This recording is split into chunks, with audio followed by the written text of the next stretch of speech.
Director, Sir, Professor Nataraju, for chairing this session. Sir, please. Yeah, please. We request Professor Ajay ji to go ahead with his talk, and then we will discuss, isn't it? Yeah, around 45 to 55 minutes, 55 minutes of the talk, and then we have time for discussion. Is that correct? The Moon?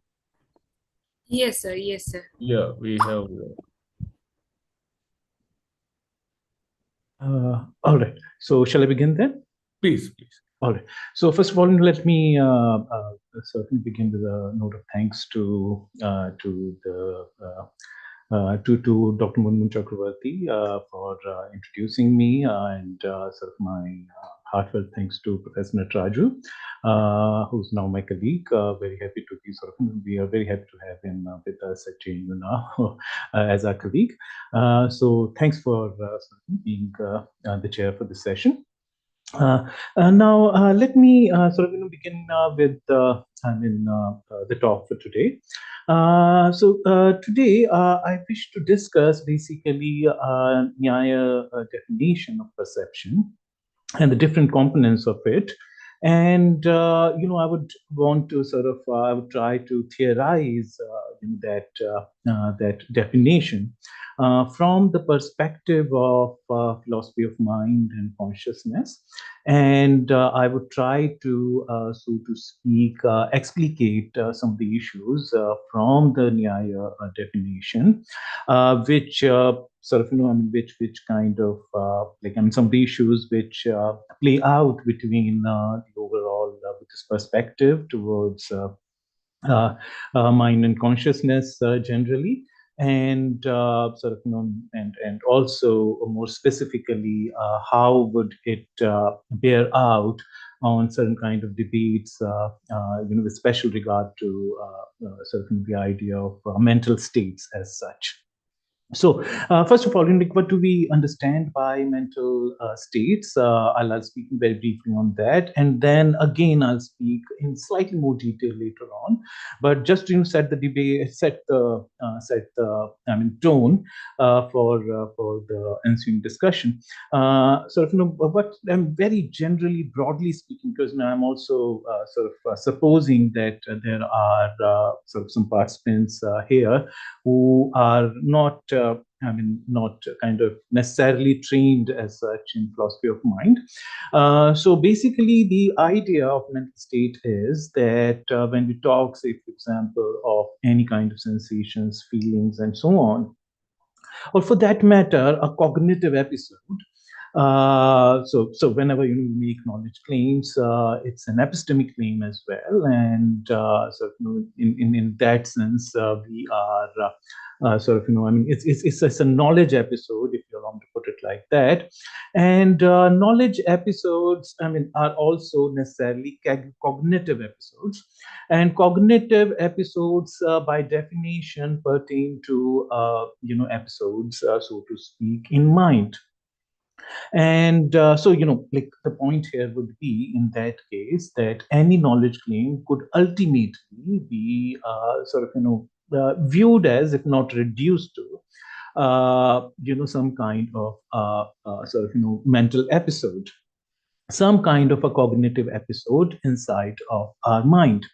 And of course, at the same time, one could argue, if we're talking about knowledge propositions, then knowledge propositions, have this other side to them, which, namely that all knowledge claims refer to, in a certain sense, refer to state of affairs, outside.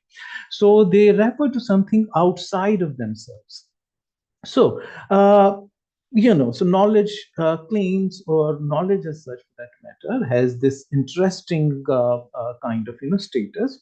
On the one hand, as cognitive episodes, they they occur inside of our minds, but at the same time, they have some kind of epistemic significance only insofar as they bear some kind of reference towards something outside of themselves, some kind of state of affairs, some kind of statement about facts, factual situation out there, and so on and so forth.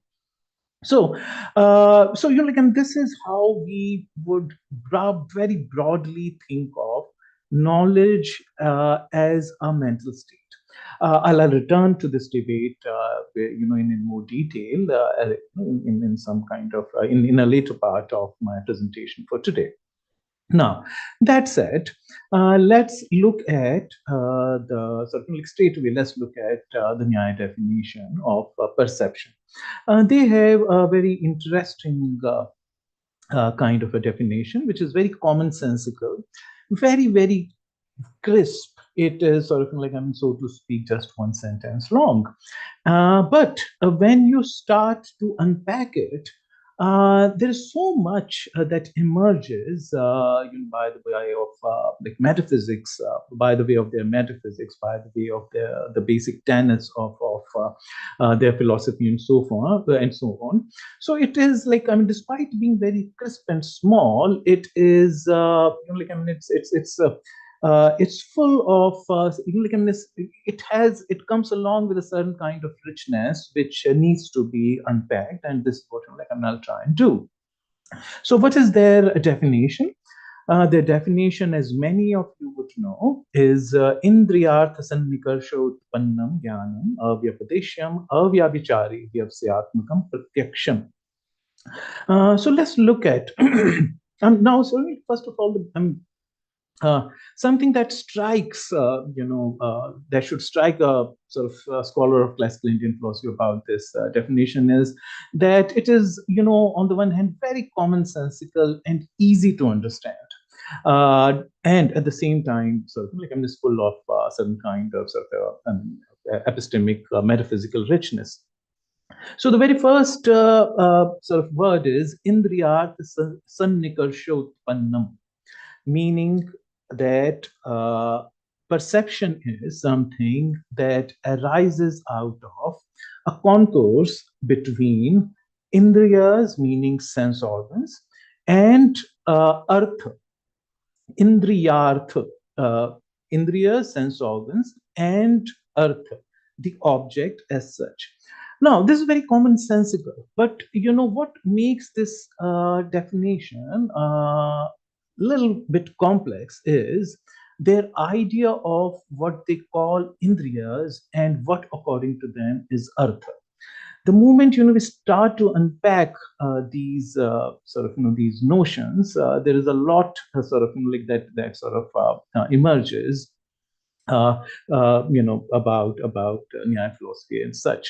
So first of all, what according to them are indriyas? According to them, there are five sense organs which which point towards something outside of themselves. So they are external sense organs, and so we all know all five of them. So these are sort of so to speak, sense organs which point out to something out there in the physical world, in the world of reality, and in accordance with their composition, they attach themselves to sort of different kinds of objects out there in the world. So these five sense organs, like eyes, ears, nose, and so on and so forth.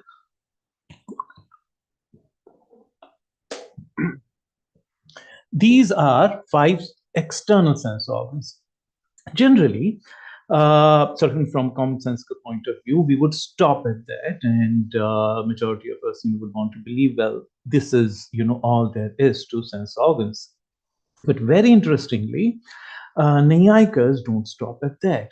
According to them, there is a sixth sense organ, which is internal sense organ, namely manas.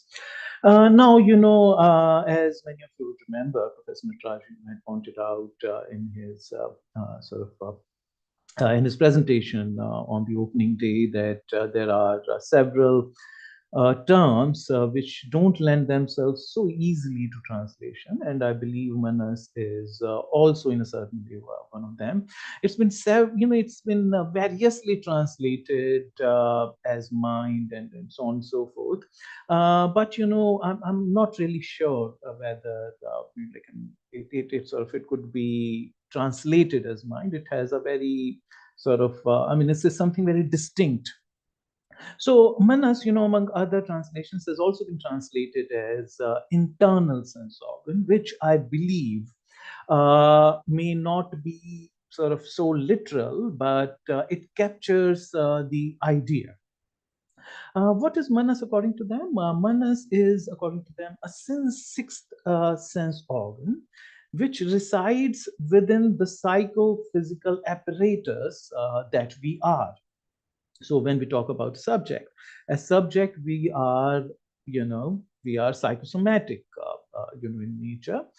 Part of us is, comprises of mind, something like that plays out as mind and body problem in Descartes. So we are a psychosomatic, psychophysical sort of entity of sorts. So five sense organs that I sort of just referred to, they point, to something beyond themselves and grasp things outside of themselves. Manas, as an internal sense organ, is responsible for grasping, coming in contact with certain objects, arthas, which are very distinct in nature, certain objects which are also internal in nature. What do we mean now when we say objects but internal in nature? Now, as you would see, this, like sort of in a certain way, in a very peculiar way, problematizes, the idea of objectivity and subjectivity. The point here is that there could be something inside of our psychosomatic makeup and yet be objective to us, which is a very peculiar kind of an idea. I don't know whether it will have any counterpart in any other philosophical systems. So I would love to have your observations on that, and would love to know if there are any parallels in any other philosophies. But the idea over here is that manas, as the sixth sense organ, which is internal sense organ, is supposed to be sort of is supposed to have its function as cognizing certain objects which are internal to us, in the sense of certain kind of feelings, certain kinds of sensations, certain kinds of what otherwise we call as state of minds.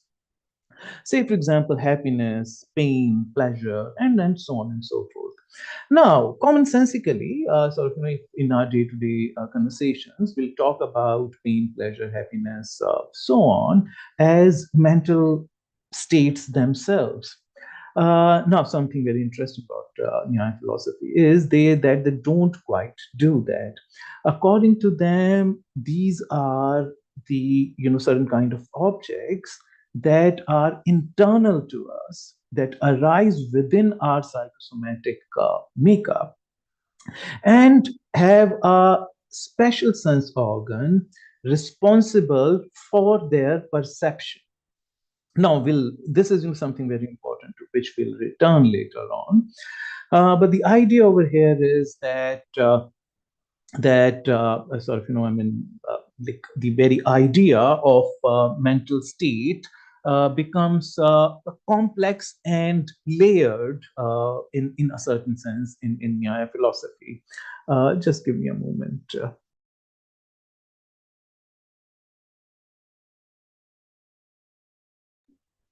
My throat is a little not okay. I'll be sort of having water every now and then. So we'll be returning to this.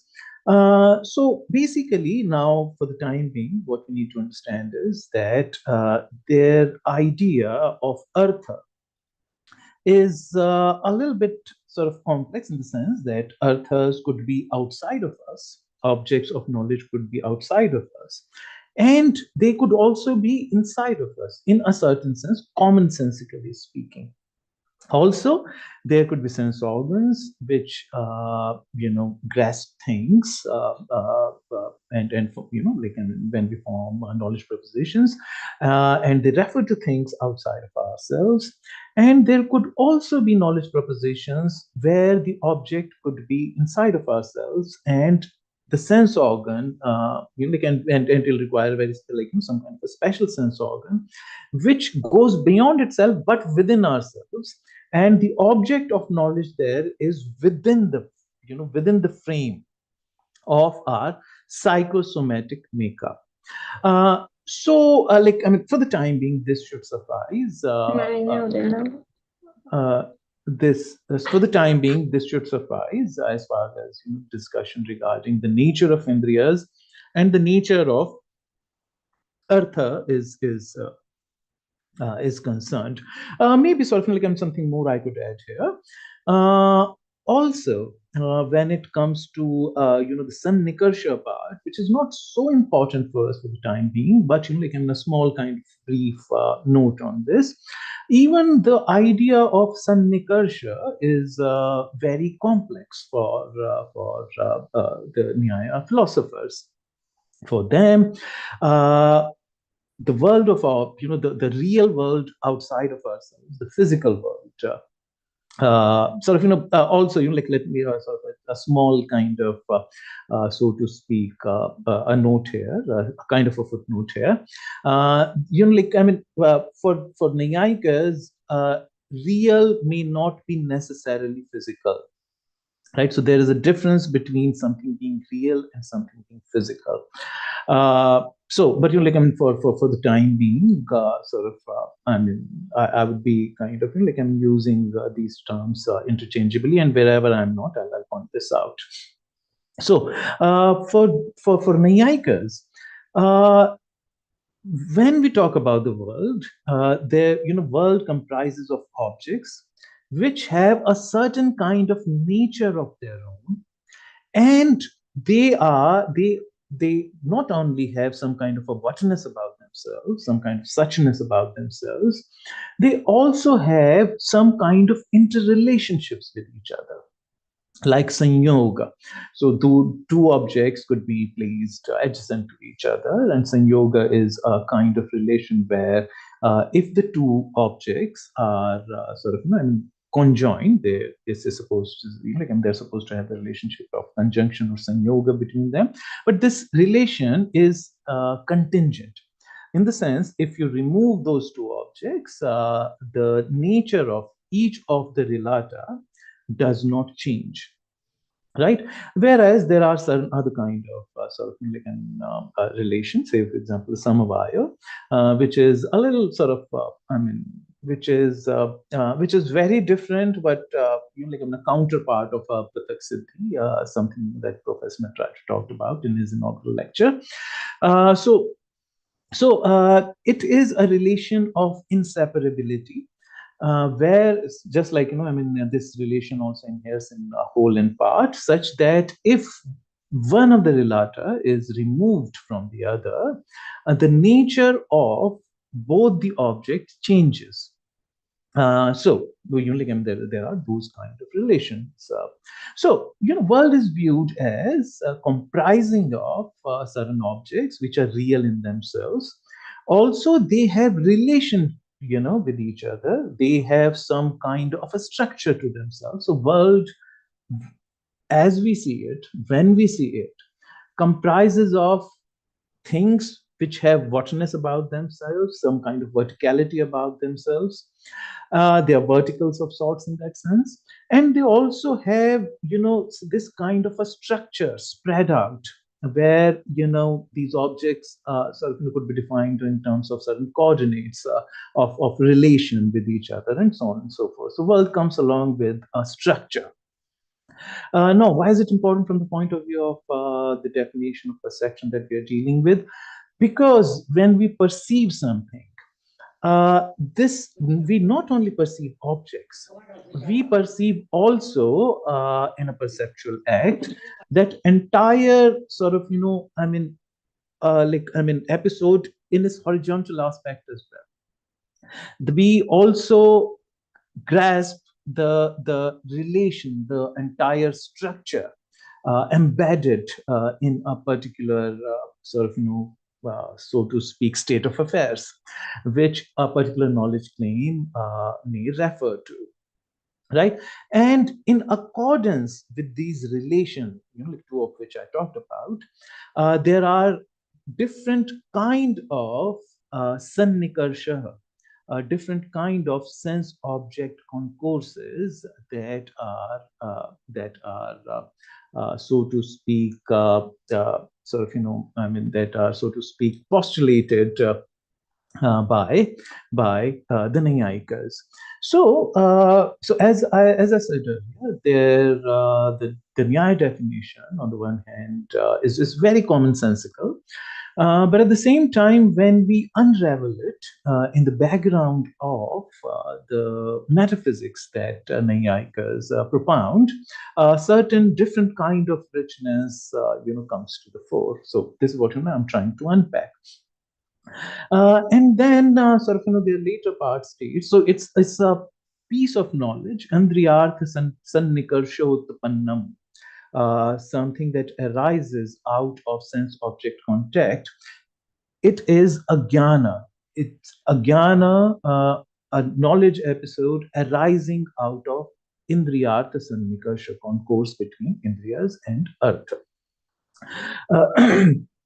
A knowledge episode for them, something that I'll come back to sort of it again.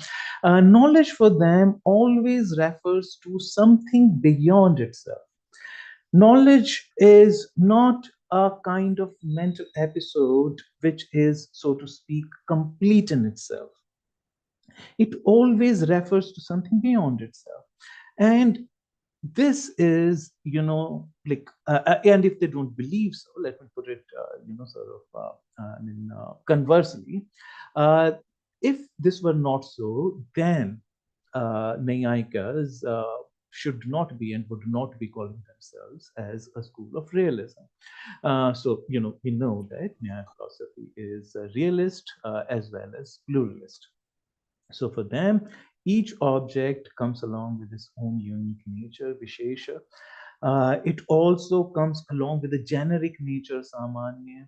And our senses come in contact through different sense object concourses with the particularity and with the generality sort of simultaneously.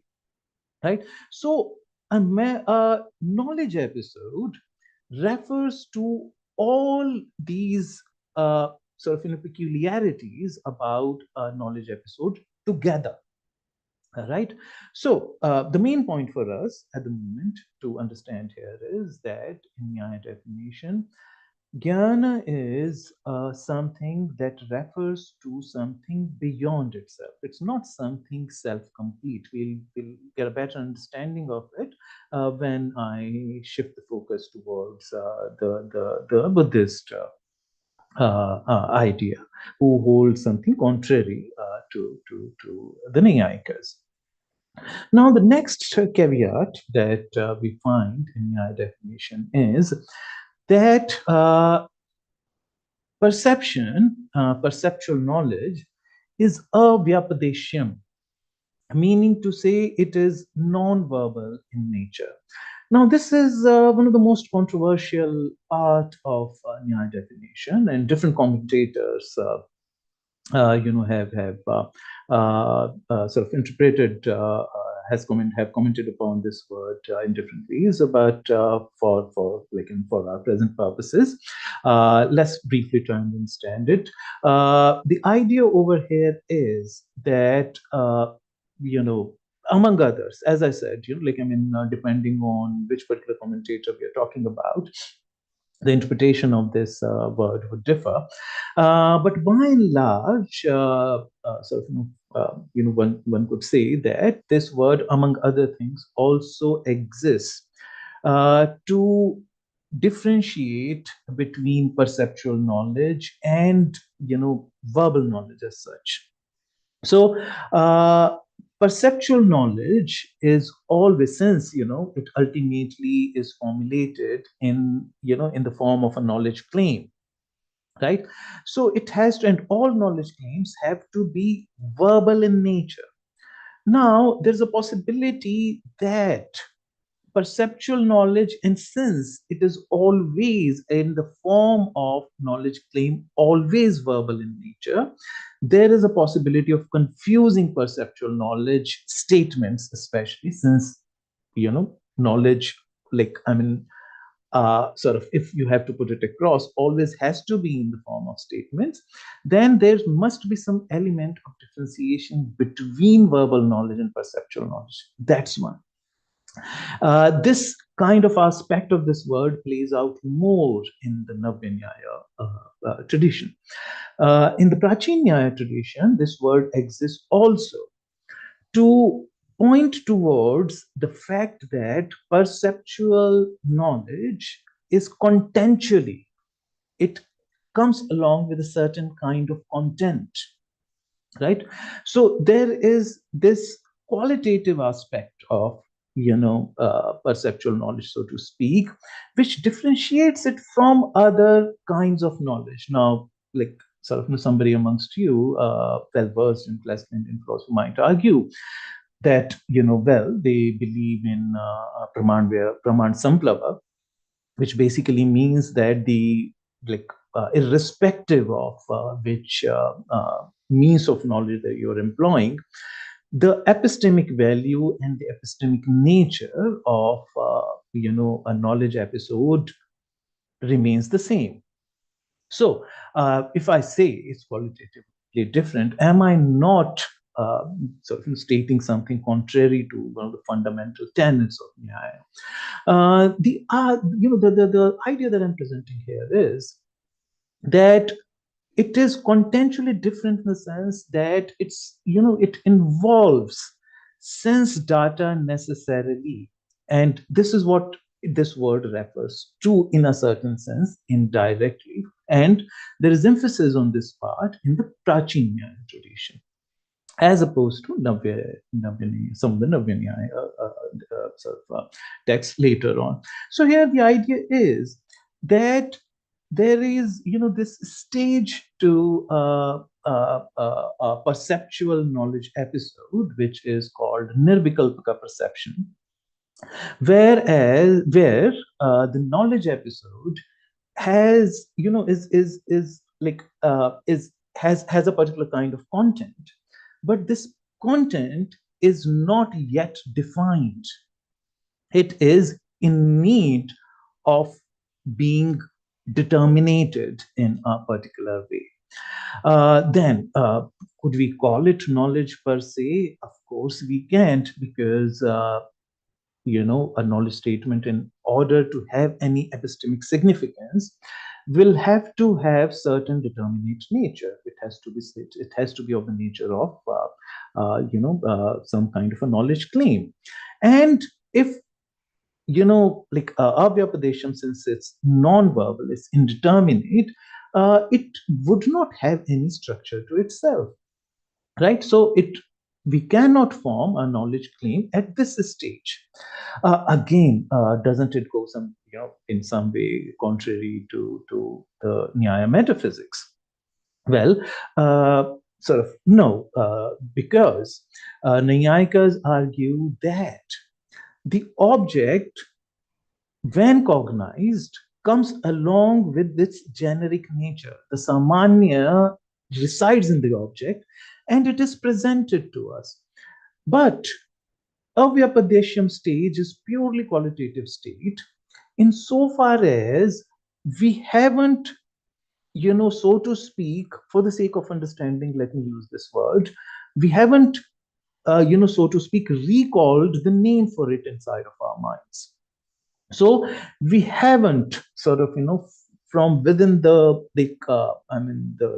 number of sort of words that we have, like, as a part of our sort of linguistic apparatus inside of our mind, we haven't yet drawn out a specific word to refer to the generic nature of the object, even though it is presented to us, right? And this is where they different, they take a sort of step away from the Buddhist sort of tradition. According to Buddhists, perception is purely qualitative kind of a mental state. The moment we assign a word to it, the moment it sort of, yeah, we form some kind of a knowledge claim on the basis of that qualitative aspect, we have moved away from, so to speak, the perceptual state, right? So for the Buddhists, perception is purely qualitative state, which is unverbalized. Whereas for Naiyayikas, this word is used only to refer to the fact that perceptual knowledge has this contextual, sort of part, a qualitative part to it. So, like, suffice this to say. Now, the next important sort of term is avyabhichari. It should not be sort of it should not commit, so to speak, some kind of aberration. What does it mean? It should be, like again, the term avyabhichari is translated in several ways, sort of non-errant, and so on and so forth. Also, sort of, let me add, to it the fact that the term vyabhichar also has some moral connotation. Basically, it also means non-promiscuous. So here within this definition, what will be the exact translation for avyabhichari remains a contentious issue. How much time do I have? Half an hour is already over. So I have another 15 minutes, is it? Oh, yes. Yeah, no issue. Oh, I'll just slightly speed up. So the term avyabhichari basically would mean that whatever sort of perceptual knowledge at a particular instance that we have should correspond to the nature of the object. It should not be in aberration from the aberration from the actual nature of the object that it refers to. For the moment, suffice this to say. Now, the next term is vyavasayatmakam.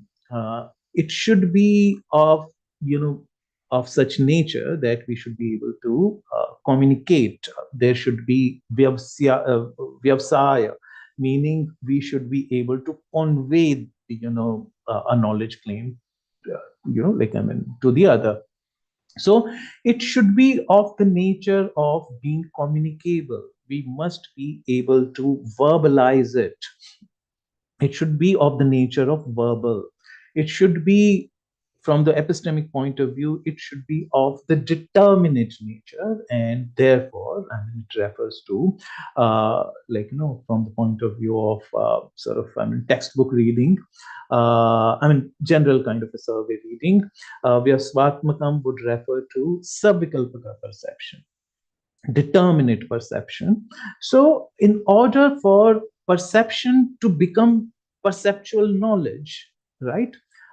Knowledge claim, in order to have any kind of some kind of real epistemic significance, it should be verbalizable. It should be of verbal nature. So it should be vyavasayatmakam. Now, for the paucity of time, I'll stop here as far as Nyaya definition is concerned, and immediately move to general an idea of perception as far as Buddhist philosophy is concerned. Now, as far as Buddhist idea is concerned, as we are well aware that according to Buddhists, perceptual knowledge is confined to pure qualitative aspect of perceptual, of perception, so to speak, or perceptual episode, so to speak. So we see things, when we see things, there's certain kind of sense data which is presented to us, and as far as that sense data is pure sense data and has not been determined as this or that, this is for them, so to speak, the state of perception. Now, the issue over here is that if it is of non-verbal nature, then it may have certain kind of, say, for example, soteriological significance for them. But can it have any epistemic significance? This is a moot point, which I would want to kind of leave you with, and I would love to have queries on this. But a moot point here is that if, because I'm going by Dignaga's famous definition, pratyaksham kalpana podham. Pratyaksha is that knowledge which is devoid of any mental constructions, which is devoid of any mental constructs. So for them, whenever we form judgments, judgments, of course, come along with a lot of complexities, some of which I just try to unpack using Nyaya definition. So we can see that a perceptual knowledge is rich with complexities and and this is just from the commonsensical point of view. If we start going into the science of scientific aspect, so much is being discovered from the neurological point of view, which I wouldn't want to discuss as part of this small lecture. So, but if we look at Buddhist definition, it's too simplistic in a certain sense. If perceptual knowledge is purely qualitative and refers to the bare minimum sensation, sense data, that is, that comes to us, then we cannot formulate it in the by the way of knowledge claim. And if we cannot formulate a knowledge claim on the basis of that, then it is not it so to speak, it may not have, it cannot have any epistemic significance. It may have some kind of soteriological significance, though, right? Further than that, we cannot even call it, so to speak, a cognitive episode, because just a moment.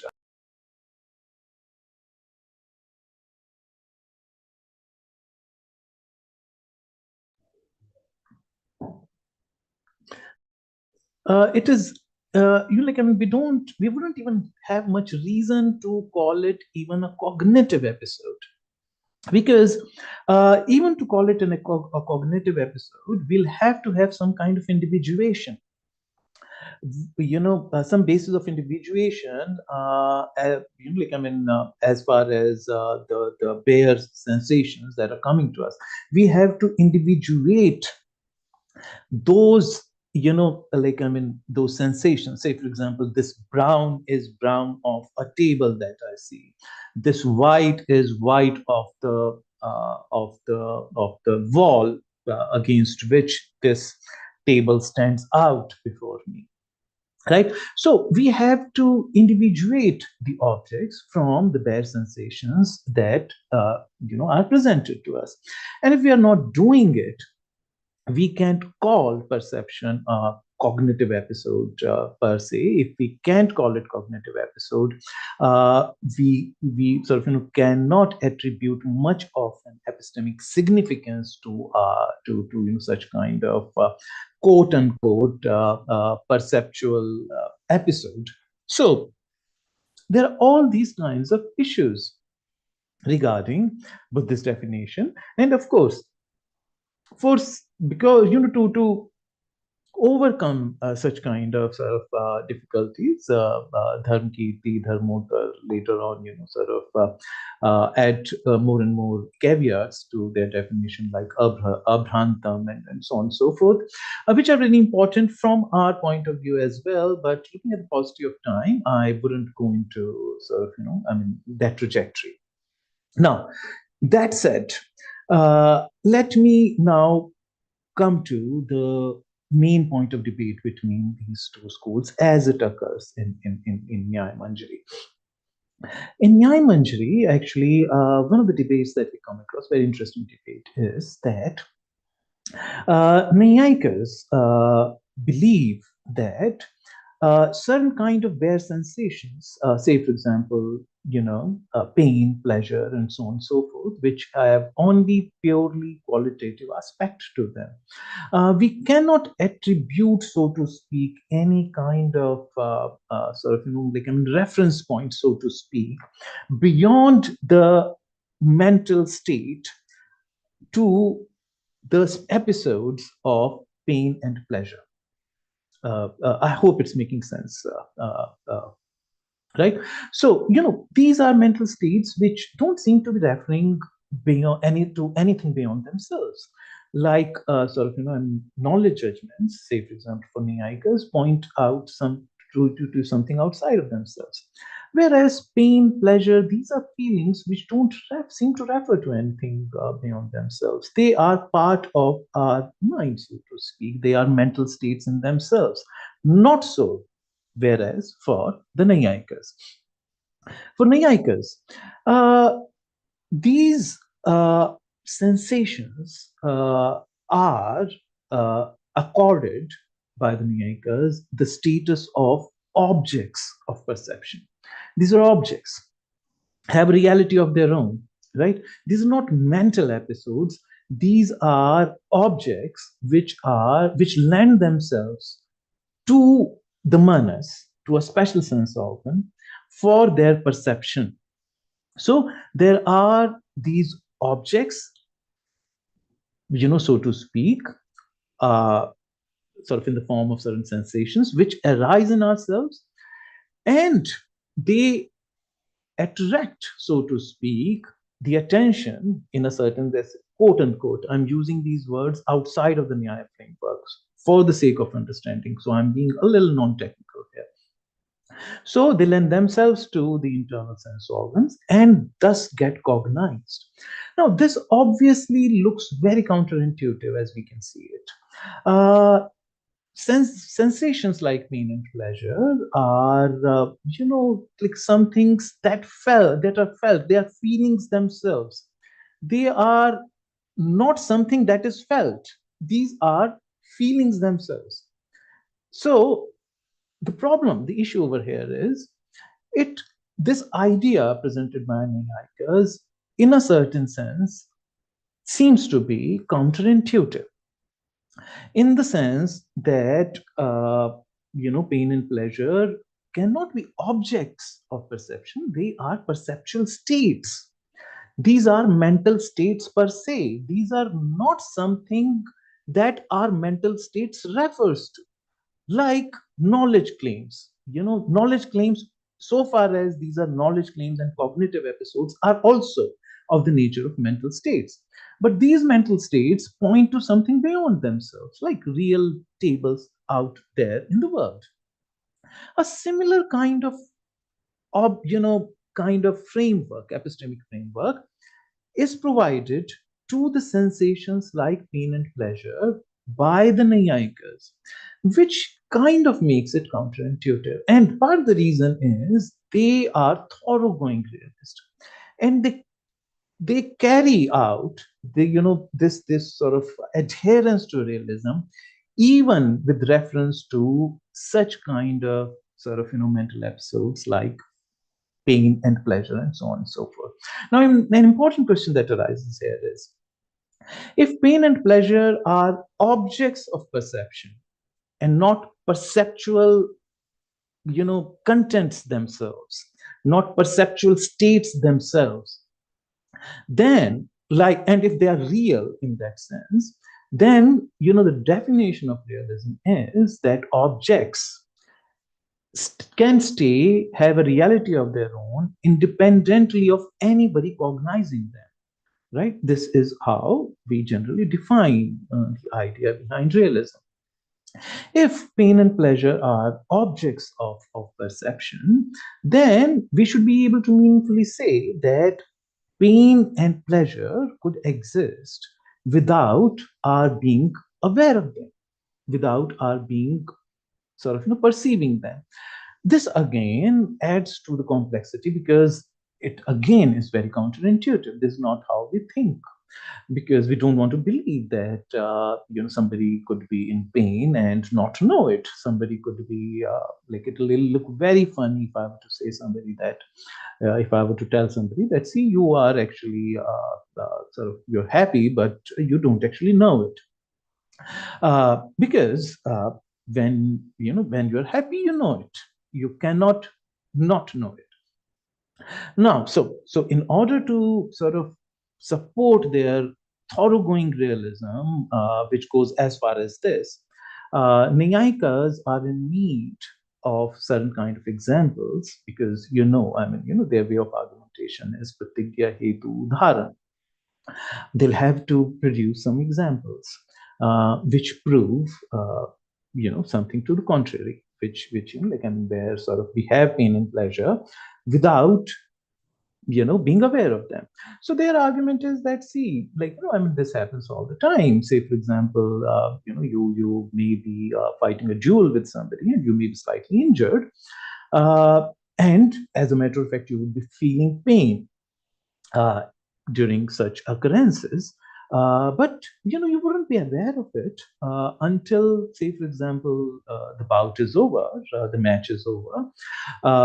It's only after the match is over, and if you win, then after winning, because you would be in a sort of happy state of mind. So it'll take more time in that case before you would be aware of the injury. So injury was there in that sort of physical sense. The pain was already there. It was just that since manas, according to them, is atomic in nature, it was not in touch with that part. It was focused on fighting with the opponent. Right. So according to them, of course, it happens all the time. Pain and pleasure are sort of objects of perception, and these objects could be presented to us without manas being in touch with them. Right. So this is the kind of argument that Nayayikas sort of propose against as a reply to the Buddhist counterpart. Now, the next issue is just like, which is more important and interesting, that regarding real physical objects, we could be mistaken. Say, for example, I could mistake, a pole for a person from a distance. We could mistake a rope for a snake, and so on and so forth. But can we be mistaken about pain and pleasure? Suppose you are feeling pain, and you could be mistaken about this. One. Also, when we have an object of perception, it comes along with a generic nature, but also comes along with a differential, with an element of differentia. And that accounts for the pluralism that Nayayikas propound as a part of their metaphysics. So, table before me is not only a general table, but the generic nature of being a table. It is different from any other table in the universe, in the world. Right? So it comes along with that kind of differentia. Can we also individuate pain and pleasure episode in the same sense? And more importantly, can we be mistaken about it? Also, the reason why this term avyabhichari, we should be mindful that the term for non-aberrant or non-errant used by the Buddhist, say for example, Dharmakirti, is abhrantam. Whereas in Nyaya definition, we have the term avyabhichari, which also refers to promiscuity, which is a term, which has moral connotation as well. And this is where, otherwise, the definition that I've referred to is a general definition provided by Gautam. But in Nyaya Manjari, there is a very interesting discussion around this as well, and which, justifies the use of avyabhichari. One of the questions that is asked is that, see, could just like, on the, as far as our knowledge claims are concerned, we assign also a certain kind of nature to each object, and on the basis of that, we attach some kind of ethical significance to that object. So certain objects from ethical point of view are sort of, better, of a better standing than certain others, right? So could we make that kind of distinction with respect to objects that are internally given to us, like pain and pleasure? Could there be good pain, bad pain? Could there be good pleasure and bad pleasure? Very interestingly, Jayanta Bhatta gives a very interesting example with this regard. He says, of course, pleasure can be pain and it can be good and bad. And his example is, if you are, like driving some kind of pleasure, dating somebody else's wife, then it is bad pleasure. Whereas if, you are like happy in company of your own consort, then it is, a pleasure, happiness of a good kind, so to speak. It's not sort of vyabhichari in that sense. So there is qualitative difference between qualitative state of minds themselves. So some kind of element of differentia could be attached to qualitative, states of mind as well, right? So now the issue, like, how much time do I have? How much time do I have still left? It's actually 5:10. 5:30 is the next speaker. Now it's up to you. You can divide. 5:30 is the next speaker. Oh, I David see. Scharf will speak at 5:30. Okay, as a matter of fact, So- like, I wanted to now make a transit to externalism and sort of internalism debate, Yeah, but I yeah. think not much time left for that. Yeah, please. So like, I'll refer to that very briefly, so Another that 10 we have minutes. at least. Yeah, another 10 minutes you can. So If I have another 10 minutes, then I can properly discuss it. But I want to Yeah. leave at least 15 minutes or so for the Yeah, discussion. then 5 minutes. Yes, Yeah. yes. There are So people have raised hands. So yeah. I just noticed. so I just noticed. we will Right. leave them for Right. questions. Right. Okay, please. So I'd love to have him like in certain Yeah, yeah. queries.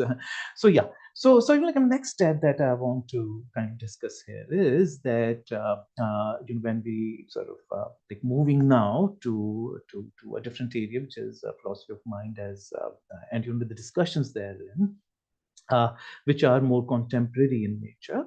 So there we find a particular kind of a debate regarding sort of mental states.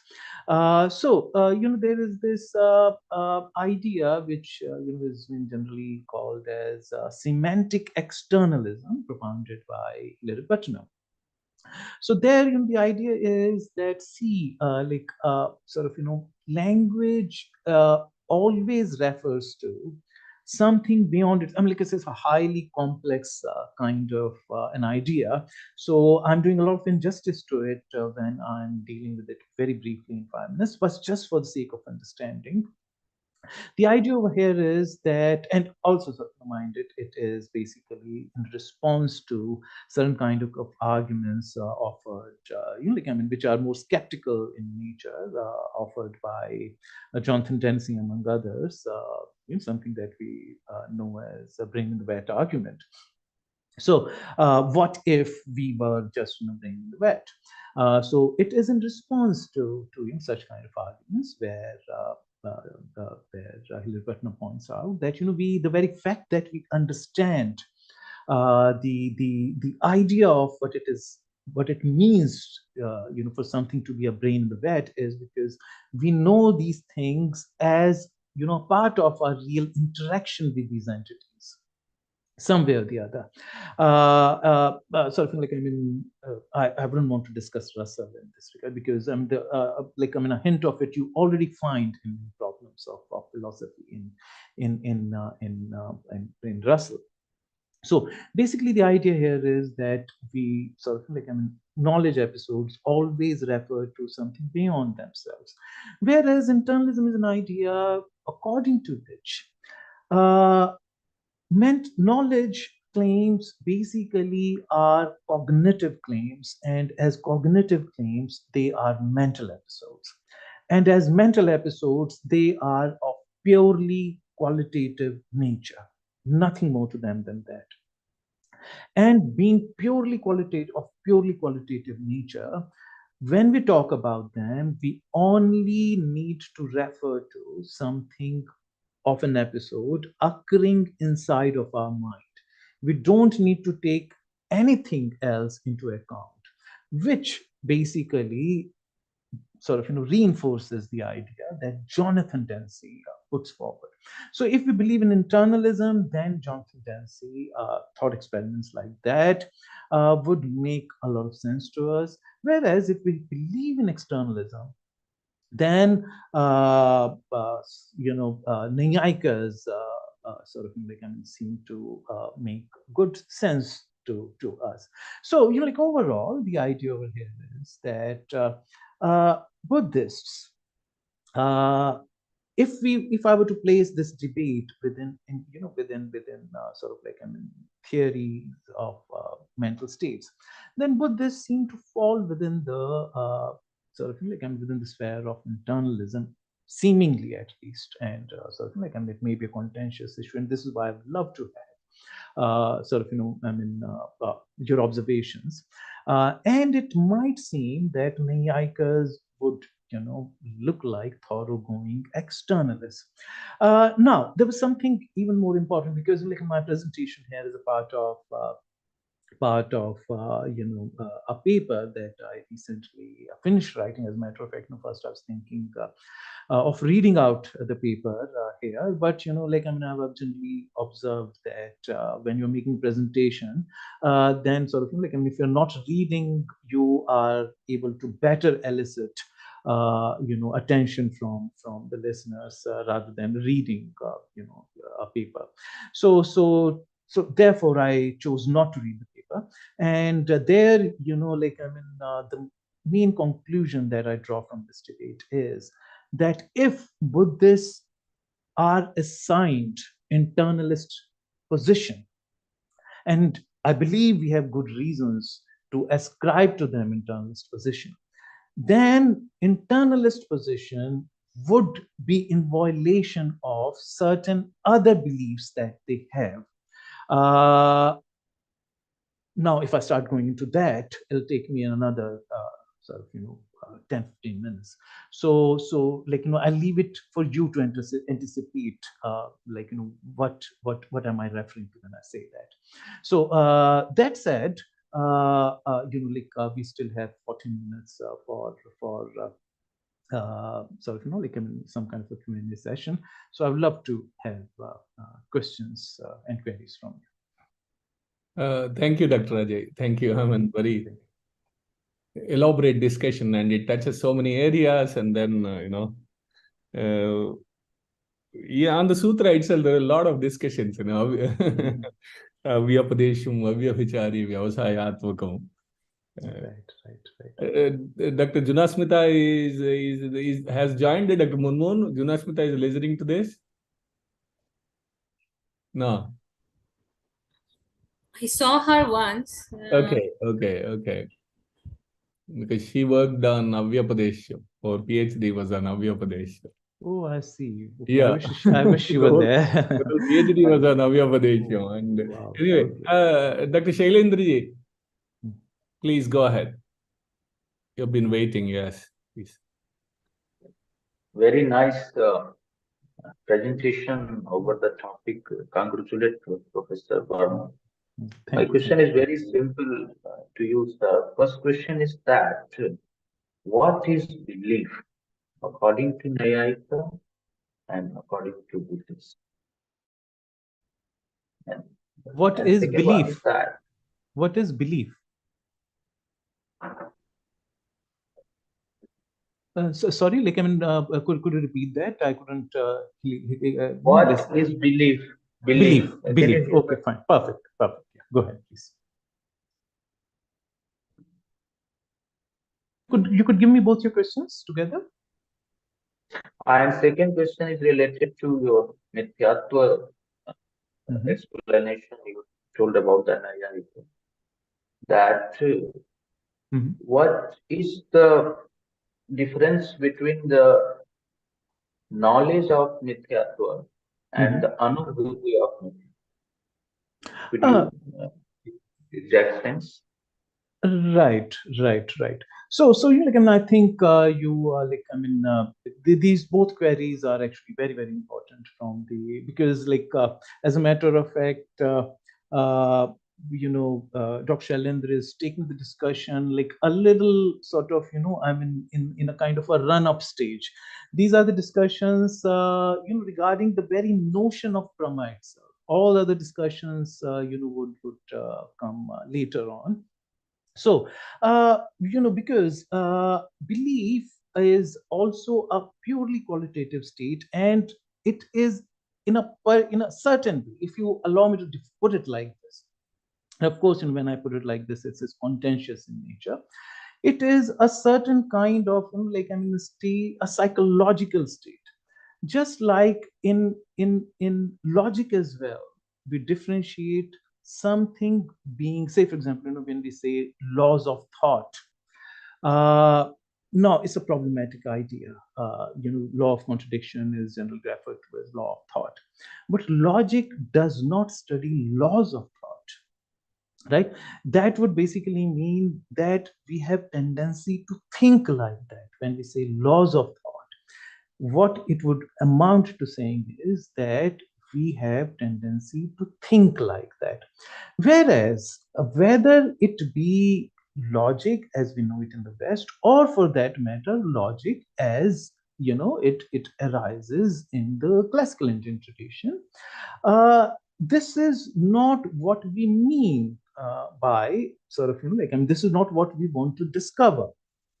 So belief, also sort of, say for example, when we say jnanam, this term now, as sort of, if you look at the Hindi sort of word jnana, basically it refers, it's generally translated as knowledge, whereas the Sanskrit term jnana, and as it appears in the classical Indian text, this is not what it refers to.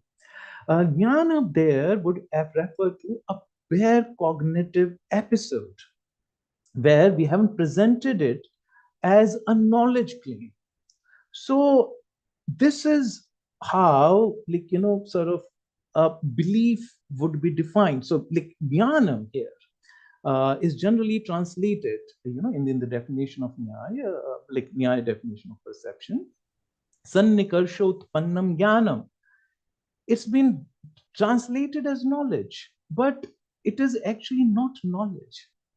In a certain sense, it refers to the cognitive episode, and as a cognitive episode, it's tantamount, only tantamount to a certain kind of belief that we have formed. And on the basis of that belief, we form our knowledge claim. And when that knowledge claim is established on the basis of pramana, it attains the status of prama. Prama is justified belief, right? This is one. Mithyatva, again, among other things, from the point of view of our present discussion, would be that where, the object, as it is stated in a knowledge claim, is an aberration from its actual nature. If its actual nature is not congruent, is not in parity with our knowledge claim, then a mithyatva of certain kind has arisen. Now, again, as far as classical Indian tradition is concerned, there is there are several kinds of errors that are taken into account. There are purely qualitative episodes, like, say, for example, seeing a mirage. We are not sure about its adhishthana, right? There could be, it's more of a nature of hallucination, so to speak. There are certain other kinds of sort of errors where, say, for example, there could be something of a particular color lying beneath a particular crystal, which lends its color to the crystal, which actually does not belong to the crystal itself. That's a different kind of error. Snake in the rope example, which has a well-defined adhishthana, is yet another different kind of error situation, and they have been theorized in different ways, and they have different epistemic kind of significances, and also more importantly have a soteriological context as well. So, in Advaita tradition, and depending on which tradition you're coming, you sort of theorize these ideas, a different kind of idea would come to the fore. So, this is what would be my brief, not answer, my brief response to a very important kind of query raised by Dr. Shailendra Singh. Yeah, Dr. Shailendra ji. I allow to add one more point. Okay. You understand the whole scenario in an episodic sense. Dr. Ajay Verma was using the word, no? The whole episode, we understand the whole knowledge scenario in terms of an episode, not as an instant, cognition. So anyway, I'm reminded of an excellent paper, Knowledge, Truth and Pramatva, B.K. Matilal. Knowledge, Truth and Pramatva, by B.K. Matilal. Please, you can refer to this, because these discussions of, the episodic sense of knowledge, and then, so our sure, yeah, thanks for referring to that. Yeah, our pramana vyavastha as justification, pramanas themselves provide justification and causality, both the cause of knowledge and justification for that knowledge episode is provided by the pramana. Therefore, they called it pramana shastra, is what is been proposed by B.K. Matilal there. And there is also another paper, Dr. Ajay, you must be knowing. Is Prama justified true belief? Garfield has written, I believe, can we equate Prama with justified true belief? That's another interesting observation. Here also says like the same. Yeah, Dr. Ajay, I wanted to actually just one observation. I was listening to you. Where is the difficulty if we say that pain and pleasure are internally presented? There you're seeing some problematic. Is that correct? No. As a matter of fact, no. I'm seeing a problem within Buddhist framework. Okay. And not so much in Nyayikas. Nyayikas seem to be counterintuitive. But from the point of view of, philosophy, and we all the time, problematize things in philosophy in such a way that we may go counterintuitive, and that's fine. Philosophers, do discussions in such a way that at times it seems counterintuitive, but we may have good justifications. So, Nyayikas, seem to have examples for what they are stating. As a matter of fact, if I had more time, then I would have problematized Buddhist idea that they cannot be internalist in their position, because there'll be a problem for them. So, whereas Nyayika's position, as we find it in Nyaya Manjari, is like very well defended by Jayanta, and there's a long discussion between Buddhists, even Mimamsakas sort of join in the discussion. The discussion. How there is a Govind Bhattacharya has a question in the chat box. How Buddhists explain continuous perception, dharavahika gnana? Dharavahika, how Buddhists explain the continuous perception if pratyaksha is only nirvikalpaka? Right. Yeah, there are three questions. Let me read them one by one. One is, can we equate the manas? Can we equate the manas and the physical brain? That's a difficult question. As we know, the characteristics of feeling, emotions, and getting knowledge from body object. What is this? Body object contact involves brain activity. Is there any limitations to understand manas as nothing but the physical brain? That's a very interesting question. I'm not sure. First of all, we must take into account the fact that We are talking about an era where sort of like, I mean, I don't know how much knowledge regarding the physiology of our bodies existed. This is one. Second is basically, I mean, for all sort of specific purposes, and you know, there's another reason why we may want to say that it does not refer to brain, because according to Nyayikas, the term used for the nature of manas is sukshma. It is subtle. It is it is atomic in nature. It is size of an atom. And according to them, this is the reason why it can be in touch with any one channel at a time of sensual experiences. So at any given time, manas can be attached either to the sort of, you know, to the touch sensations, or to the visual sort of you know, apparatus, or any one of them. The idea over there is that, see, this is like, if we don't believe this, then manas, if we believe that manas, when it is undergoing perception of things, is in contact with more than one sense organs, then the very idea of our being able to focus on things would become problematized, because that would mean that, say for example, like when I'm talking now, I'm looking at the screen and there are several kind of sounds that may be coming. There are sort of birds or like, I mean, chirping, you know, like, I mean, in the background, but I'm not hearing, you know, like, I mean, I'm not focusing on them, and thereby, you know, like, I mean, almost not listening to them. That's happening because my manas can withdraw from that sensory input and attach itself to another channel of sensory input. So there would be a reason for us to believe that they are not exactly referring to physical brain as we know it today. Uh, Next question is, I just want to know briefly if there is a difference of opinion of perceptual knowledge in Nyaya philosophy and Yogachar Buddhist stuff. There is all the possible difference. I mean, the two are very, very different. Say, for example, sort of one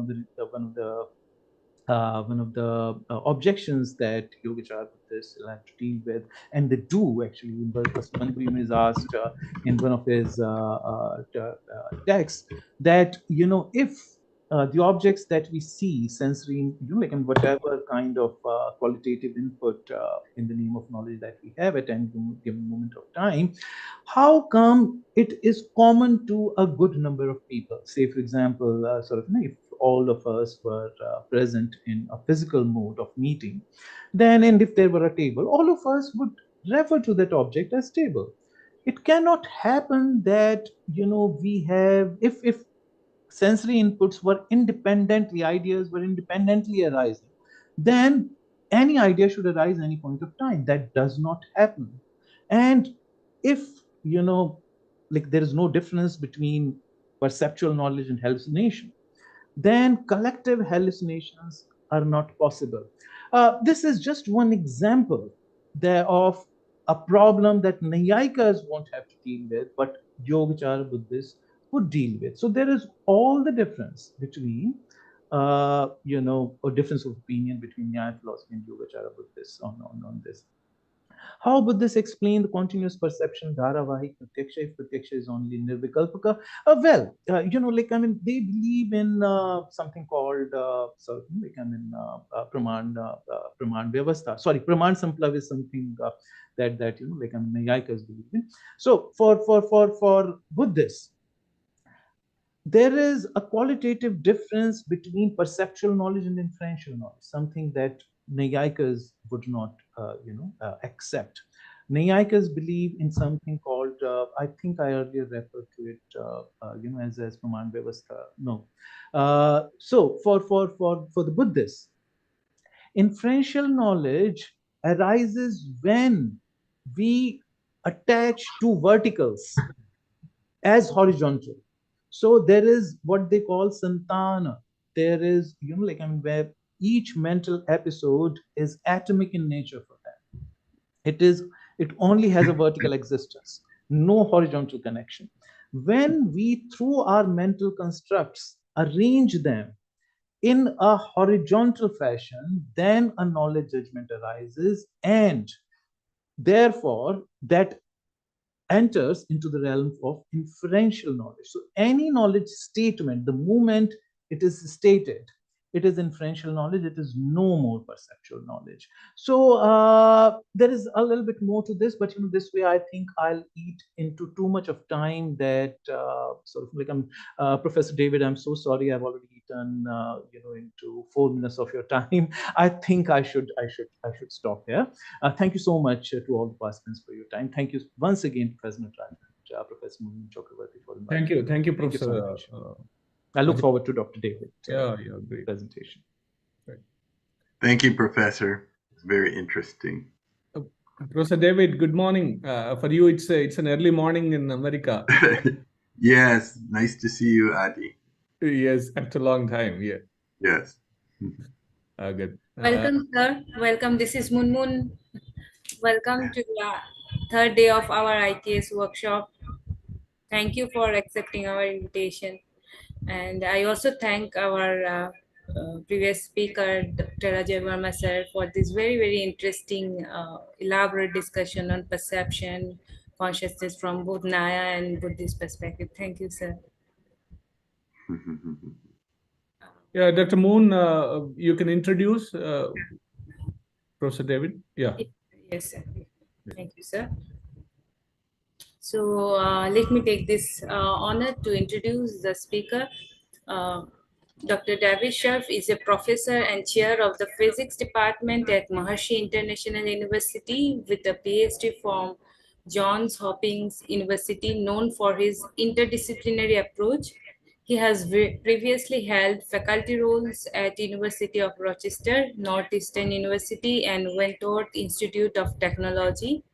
His scholarly work explores the intersections of quantum field theory and consciousness studies, aiming to explore the limits of space, time, matter, and causation in the context of consciousness based understanding of reality. Currently, he is the co principal investigator on MIU's Dark Matter Research Project. And today, Professor David is going to make his presentation on physics and consciousness. So, with these words, once again, I welcome you, sir. Thank you so much, Dr. Chakraborty. Yes, I'm delighted to speak with you. I think this work that you're doing and that we're doing at Maharishi International University it's actually located in the Midwest in the US, in Fairfield, Iowa, but it's a center of Vedic learning. And we go to great lengths to integrate the Vedic understanding. We were greatly appreciative of Maharishi Mahesh Yogi. And Maharishi, very early on, connected with leading scientists, including Nobel Prize winners, and especially physics. Maharishi, of course, was a great Vedic sage and meditation teacher, but not everybody knows that he also held an advanced degree in physics. And he was very concerned and interested in the integration of science and the study of consciousness. And I'd like to give a little bit of an introduction to why Maharishi felt that was so important and why we feel it's so important and why especially our graduate program in physics at MIU is based on consciousness. Now, we all know, my wife discourages me from reading the news, but every day the situation seems to be more dire in the world. And there's the need for the consciousness-based paradigm, which is why the work that you're doing and that we're doing is so important to bring this knowledge out. And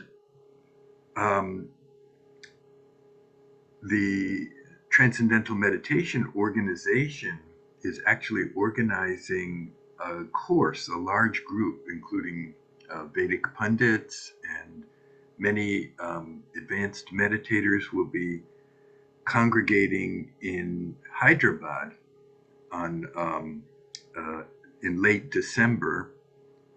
It's called the 10,000 course, and the intention is just as Brahmananda Saraswati Maharishi used to refer to him as Guru Dev, organized a great assembly of sages and pundits to help uplift the collective consciousness of the world and bring World War II to an end. This was back in 1944. And shortly after that, World War II did come to an end. So we're hoping to uplift the collective consciousness of the world and bring these dangerous conflicts that have already erupted and to prevent them from escalating and engulfing the world in another world war. So this consciousness-based paradigm is extremely important. And the chief competitor, we know consciousness so intimately from our own experience, one would wonder why is it controversial, but actually, as you all know, and it's even more so in the US and in Europe, in mainstream academia, materialism is actually the prevailing paradigm. And according to materialism, consciousness is just a passive byproduct of neurochemical functioning in the brain. Whereas from the Vedic conception, consciousness is primary. And indeed, as Dr.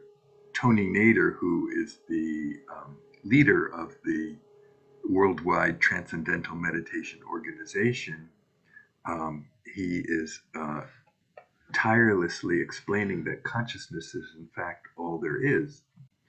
And while this is very intimate knowledge for all of you, I think, from the Vedic perspective, it's held in great skepticism by the materialist scientists of the world. And materialism has an outsized influence. People regard scientists as the authorities.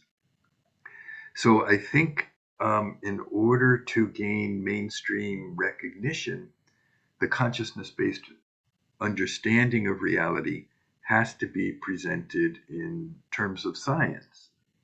And that's what we're doing, and that's what this lecture is about. Now, in Europe, in the 17th century, when modern science was really taking off, of course, it had roots, especially mathematics and in ancient Greece, and even more so, more richly in the ancient Indian city-states. The ancient Greek city-states and the Indian city-states were actually very similar. Some of them were small republics and some of them were monarchies, but they were prosperous and vibrant and full of creative energy. And a lot of knowledge came out of those ancient cities. And in the West, it was lost due to the Dark Ages. And India never really went through a dark age, although it had colonial conquests and stuff. But in the 17th century, there was an outpouring of knowledge, and some of the great founders of modern science in the West, especially Galileo and René Descartes, argued that in order to make rapid progress in physical science, we have to act as if consciousness is separated from the physical world. And this separation actually is called Cartesian dualism now. This separation was a pragmatic, especially for Galileo. It was a pragmatic, maybe not a permanent separation, but consciousness was thought to be the domain of philosophy and religion. And the material world would be studied by mathematical sciences, especially mathematical physics.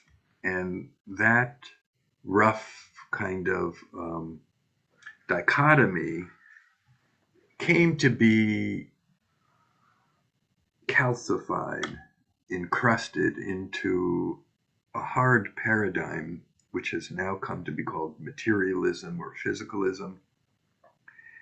And according to physicalism, you can study science without any reference to consciousness at all. And if we get around to talking about consciousness, it will be the neuroscientists who have everything to say about it, and consciousness is understood to just be a passive byproduct of neural functioning in the brain. Now, I think this pragmatic bifurcation of knowledge into consciousness and material reality has outlived whatever usefulness it had and is now having a constraining influence on advances in physics. And there are unresolved problems in advanced physics that are cropping up. These anomalies are accumulating and becoming a real embarrassment to science. And physicists are especially aware of it.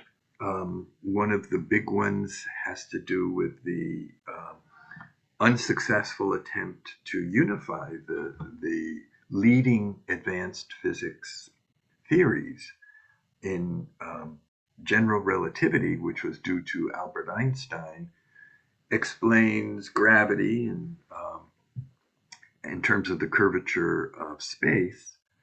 And gravity in Einstein's theory requires a localized mass, and that warps the curvature of space and time around it. And quantum theory, quantum mechanics, and now quantum field theory describes a system in terms of a wave function, and the wave function is not localized, it's spread out. So when you talk about the quantum wave function of a gravitational mass, it's not localized the way general relativity requires, it's spread out. And that's the intuitive clash, and it shows up in terms of mathematical paradoxes and inconsistencies that to this day there's not really any good progress. And our feeling here at Maharishi International University is that these problems are a result of the materialist paradigm having a constraining influence on intellectual creativity. Now, the materialist paradigm, everybody in the West, and it may be in India also, are very aware of what's come to be called the hard problem of consciousness.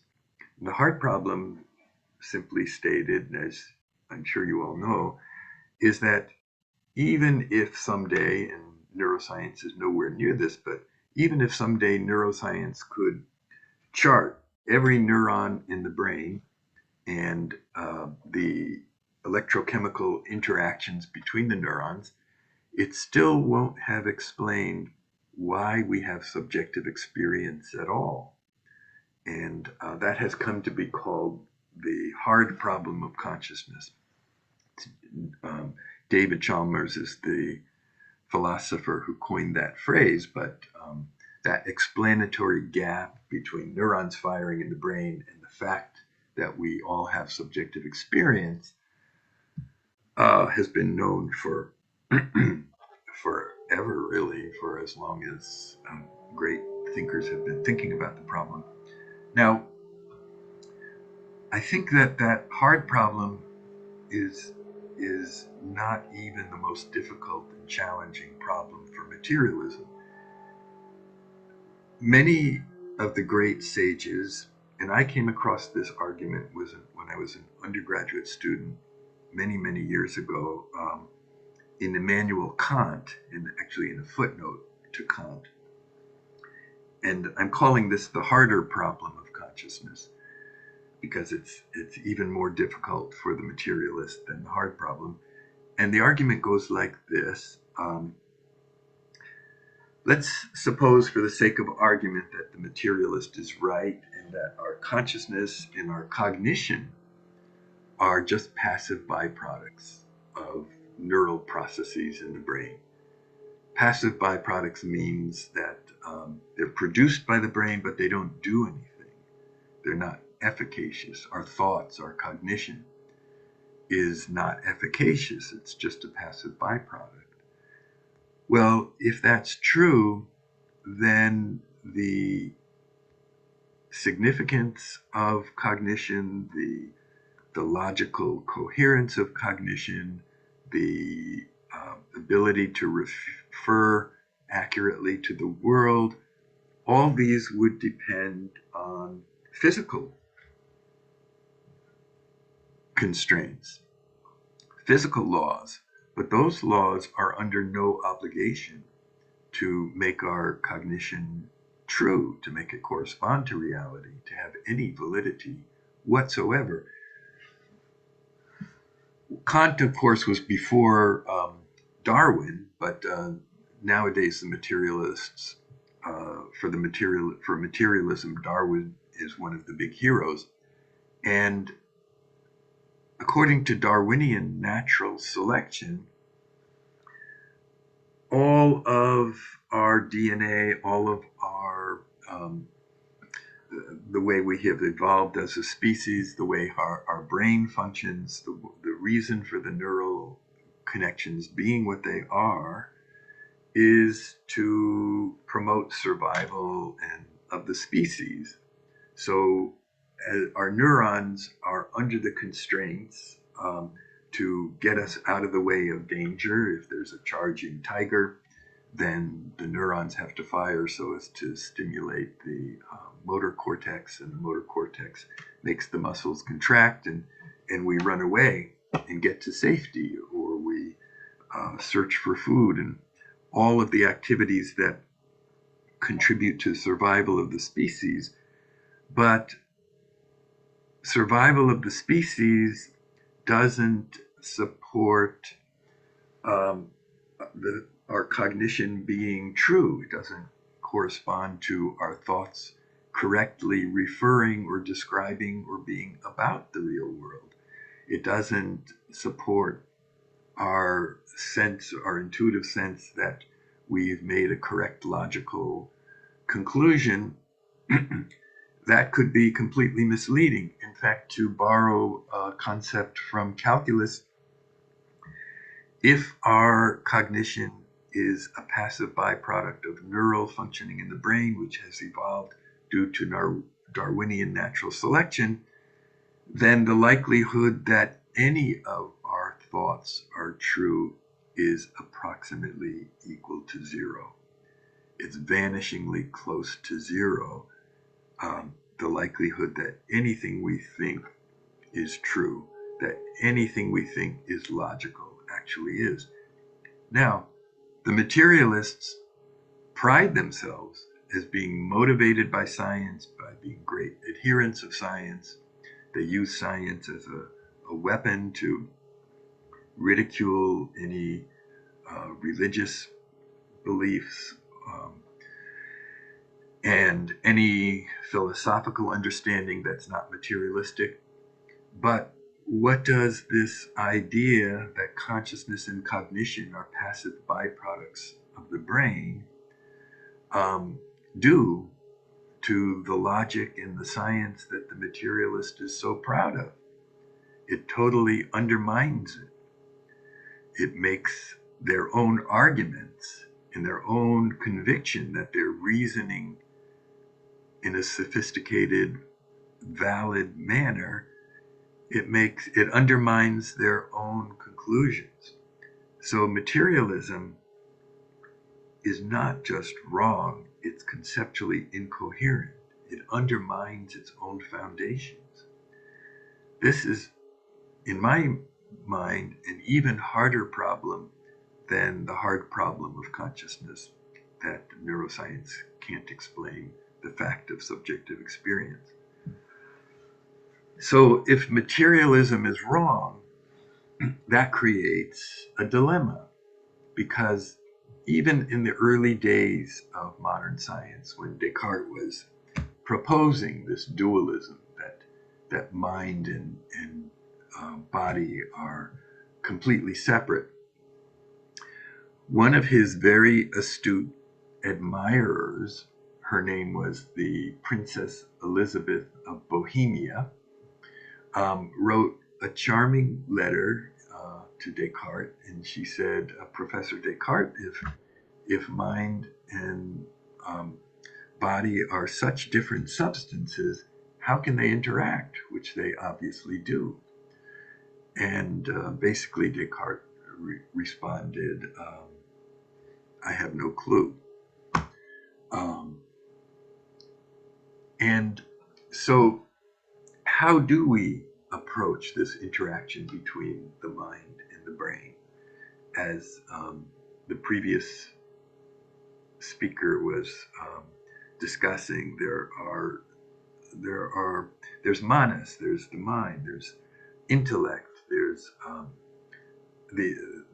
these subtler levels, prana, and there seems to be an interaction.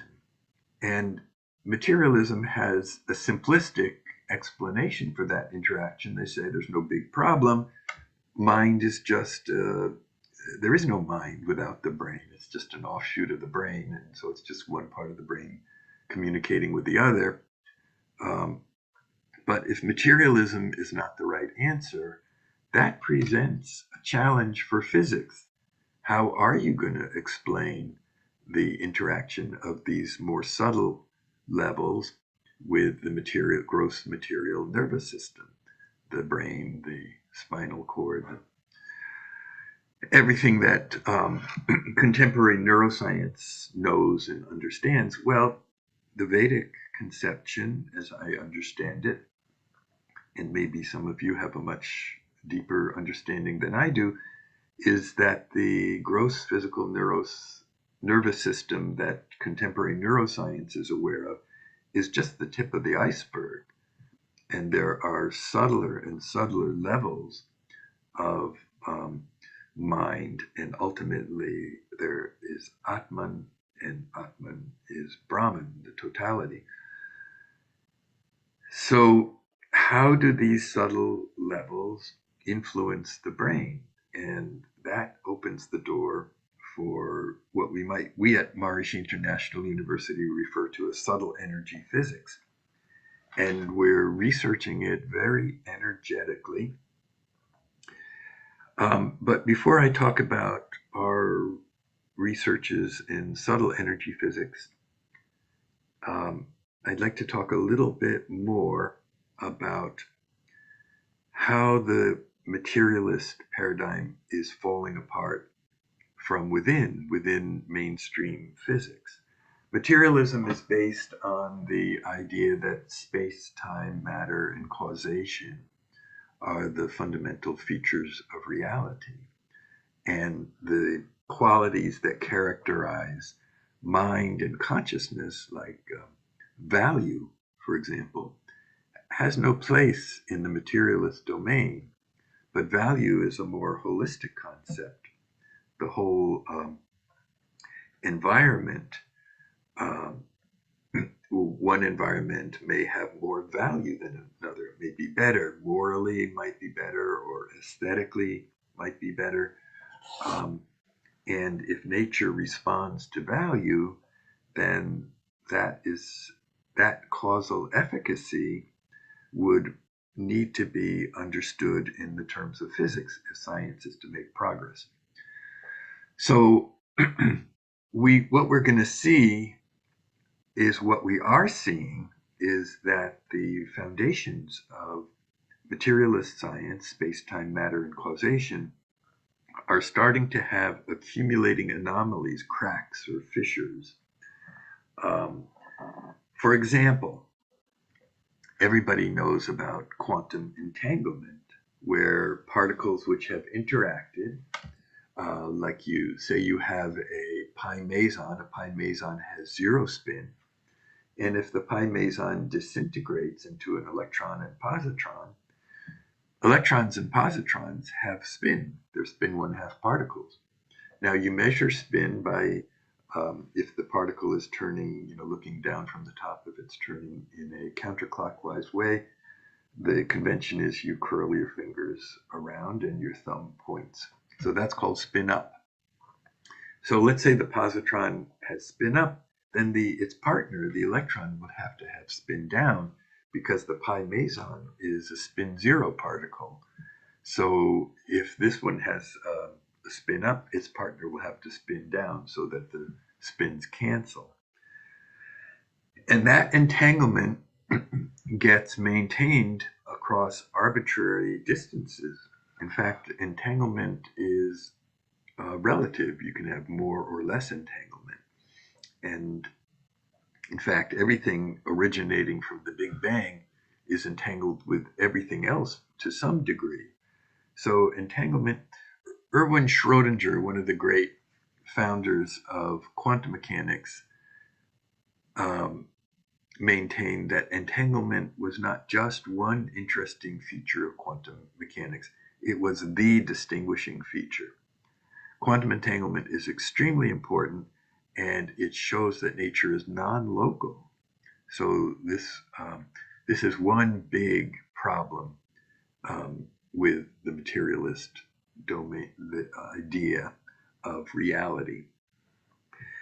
And everybody has heard of entanglement, but not everybody knows that entanglement is not just across space, but it's across time as well.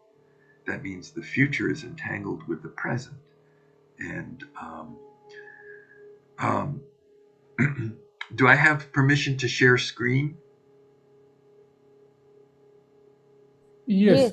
Yeah, I can. Okay, so let me just share screen briefly and explain.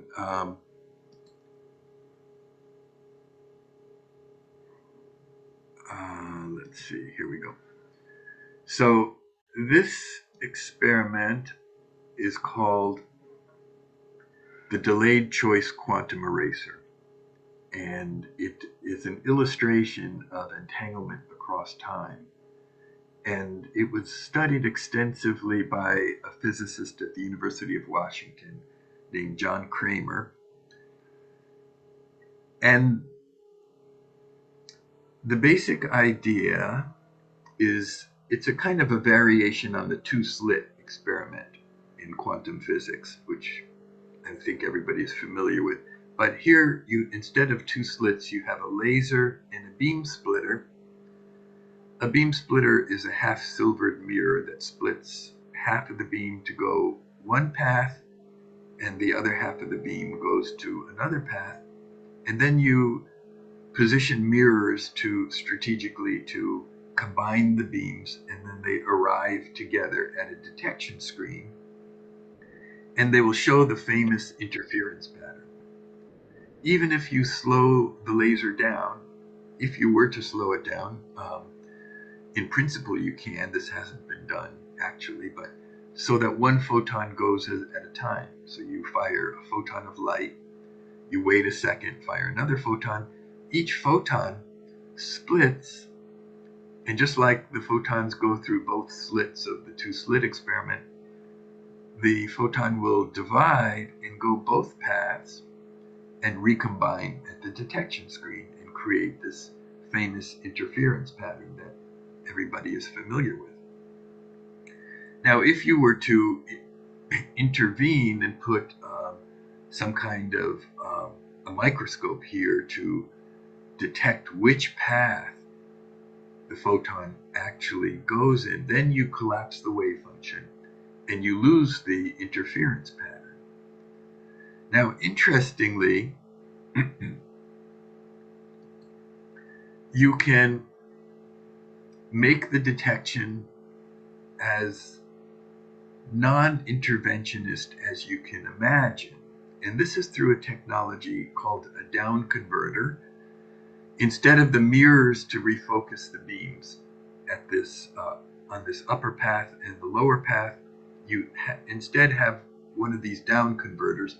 Now, a down converter is a crystal, and it absorbs the incoming photon, and the molecules in the crystal are they gain energy, and they go to a higher energy state. And then instead of dropping down to the ground state again in one jump, emitting the photon with the same energy again, they drop down in two jumps, two equal jumps. And so they emit two entangled particles. One of the particles can be directed away to a detector up here, and the other particle continues on its path to the detection screen.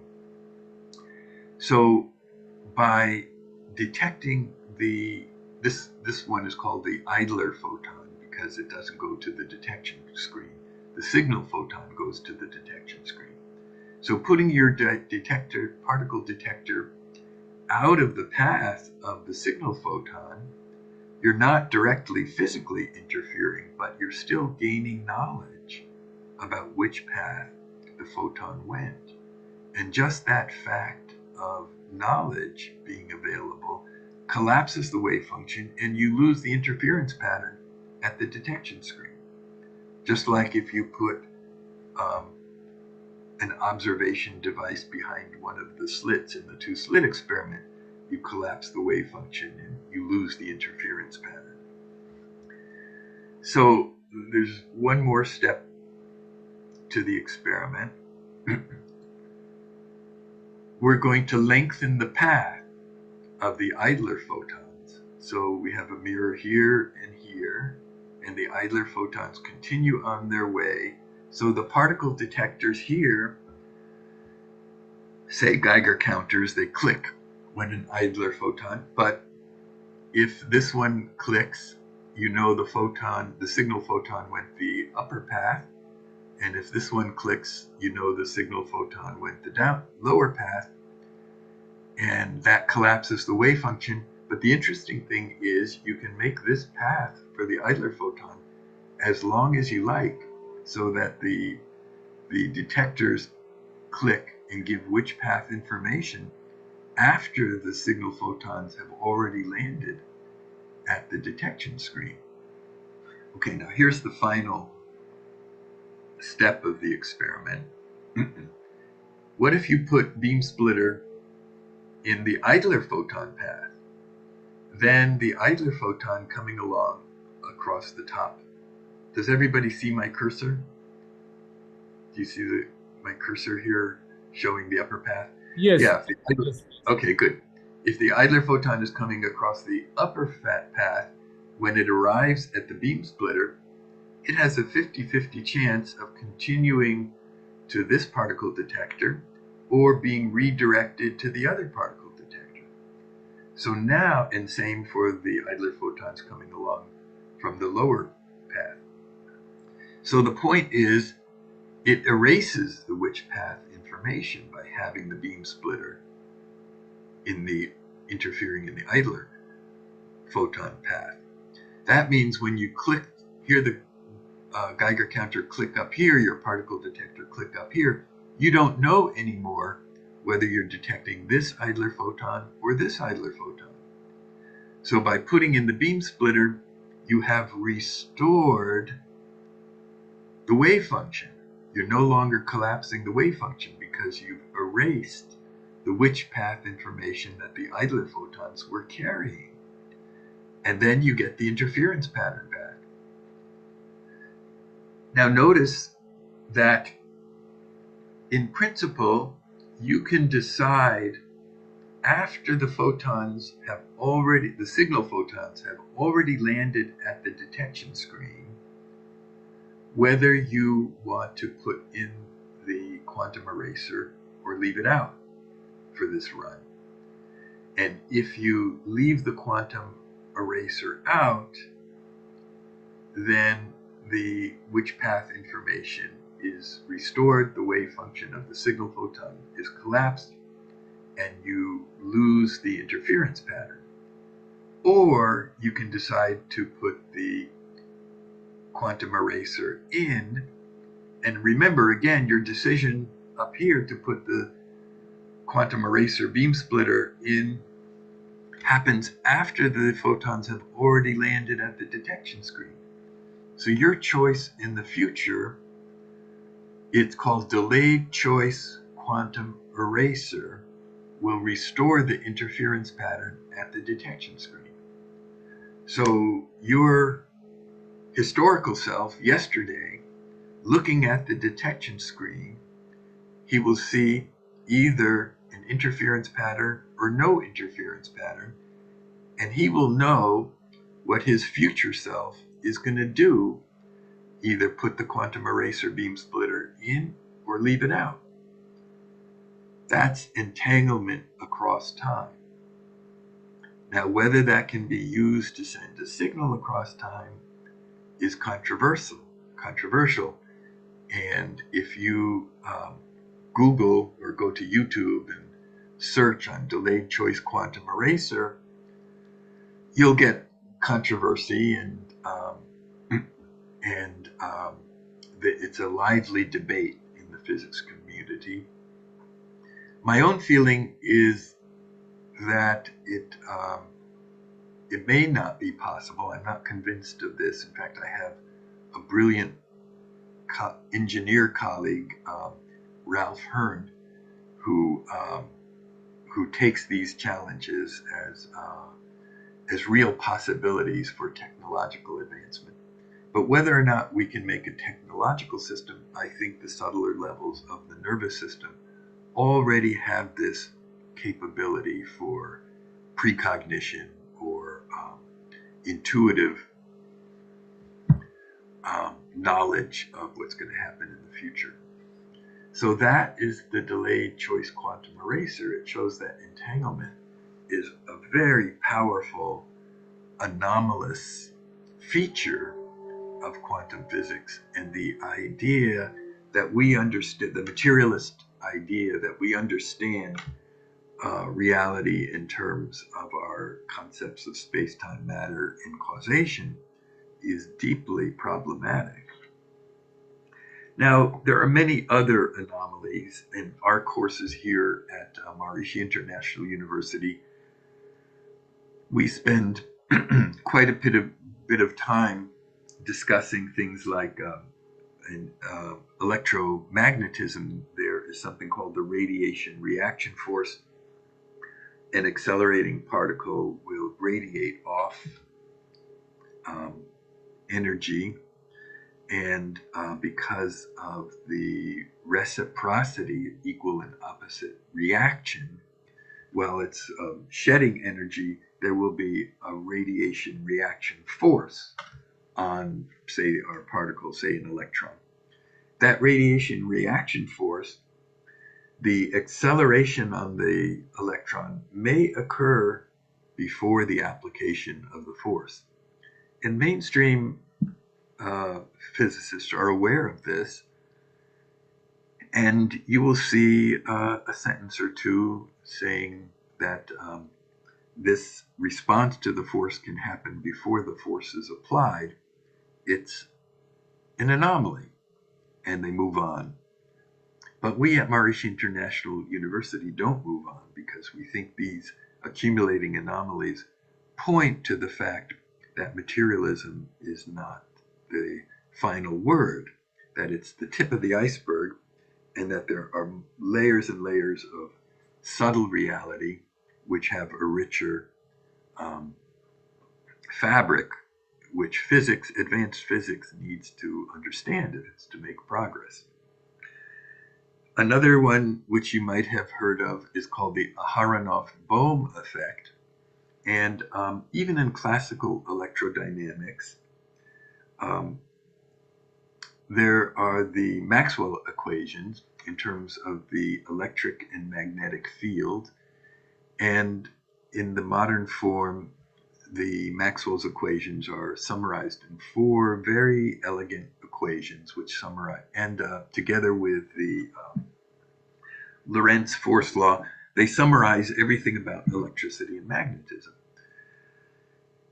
Now, the thing is, the Maxwell's equations can be reframed in terms of electric and magnetic potentials, vector and scalar potentials. And that makes the calculations in some problems much easier. And there are problems with the potentials which don't show up in the field formulations. For example, there's what's called an advanced potential, which sends a signal backwards in time. And again, most mainstream physicists just note that this is an anomaly, which we don't understand. But traditionally, they thought, okay, well, what's real is the electric and magnetic fields, and the potentials don't have physical reality. They just are an easy way to frame the problem for calculation. So why worry about these advanced potentials which send a signal backwards in time? What Aharonov and Bohm showed was that with quantum effects, quantum interference, you can detect these potentials even in regions of space where the electric and magnetic fields are 0.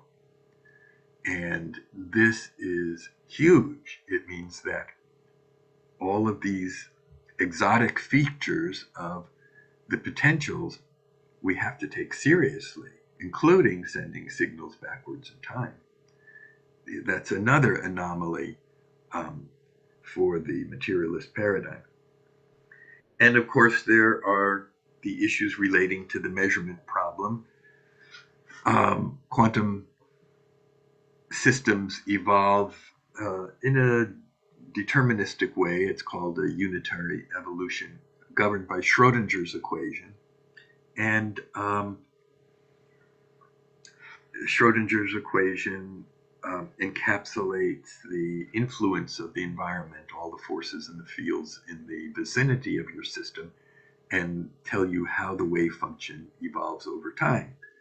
Now that would be fine. The problem is there is a second way that the system can change, and that's called collapse of the wave function. It's due to measurement, traditionally. But that raises more problems than it solves, because nobody knows what measurement is. Does it involve consciousness? Well, some scientists thought so. Does it involve a macroscopic measuring apparatus? That's kind of the conventional way this orthodox or Copenhagen interpretation is interpreted. But that raises problems too, because the measurement apparatus, even though it's a macroscopic piece of hardware, it's composed of quantum particles, so it should be thrown into a superposition as well. And another view is to say, let's not bring in this collapse of the wave function business. Let's, at least not at a fundamental level, let's take the Schrodinger equation seriously, and the idea that the system, when we make a measurement, can have 2 possible results. It can be we can see spin up or we couldn't see spin down, that the world splits at that point and we get many worlds. So the many worlds interpretation is actually one of the leading contenders. And my colleague, Dr. John Hagelin, is suggesting that the many worlds should actually be understood in the framework of consciousness being primary, that all of these possible worlds exist in the totality, in Brahman, and that our limited perspective is just one of those storylines. And then the function of the brain and the nervous system, instead of being what the materialist thinks, that it produces consciousness, what the brain and the nervous system do is limit consciousness so that our individual life experience, our storyline, is just a limited view on the totality, which is Brahman. So why don't I pause there and take questions? The bottom line is that materialism, instead of being useful for the progress of science, by now has become an impediment. And materialism is not only wrong, but it's conceptually incoherent. That means that there is room for very exciting work to be done, integrating consciousness and physics, and especially within, in the West, we have what's called idealism. Immanuel Kant is perhaps my favorite idealist philosopher. But in the West, we don't have as rich a tradition as there is in India. And in the Vedic tradition, there is a very comprehensive, elegant framework with lots of sages and lots of literature to refer to help us with our work. So that's what we're doing at Maharishi International University. And I hope you all someday can come and visit us and see what we're doing in person.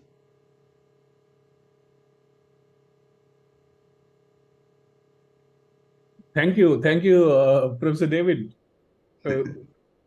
As usual, it's so insightful, and when things come from a physics professor, they're more appealing rather than a philosophy professor. Philosophy professors who speak all kinds of things.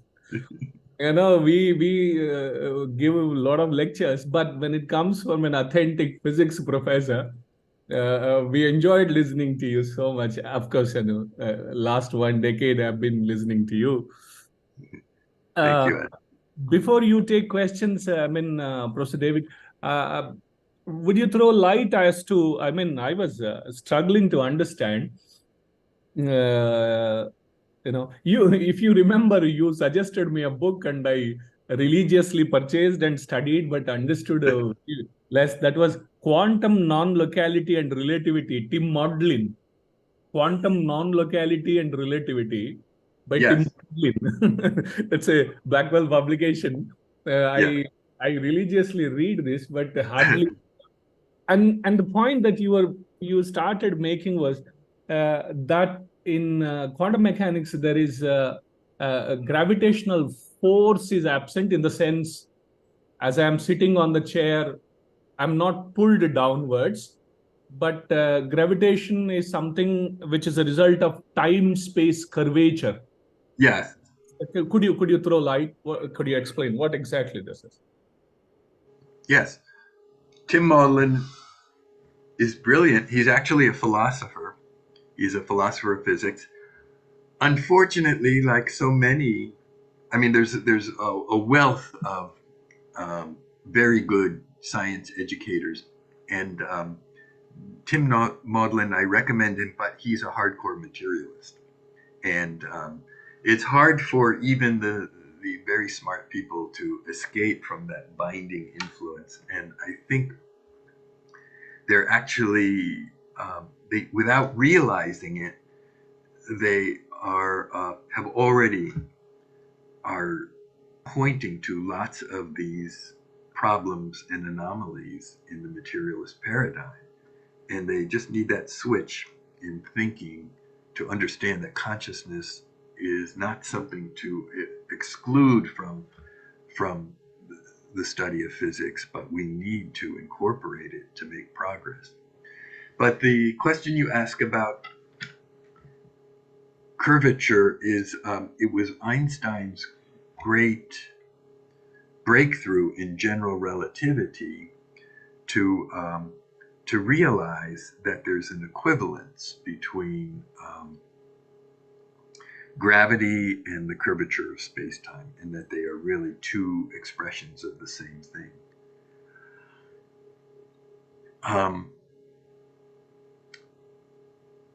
Einstein's one of his mentors was a physicist in the 1800s named Ernst Mach.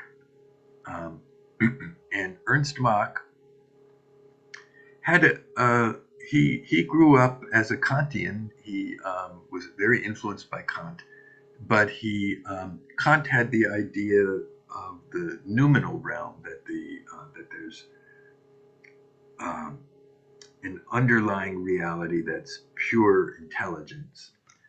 And I don't think Mach understood that fully.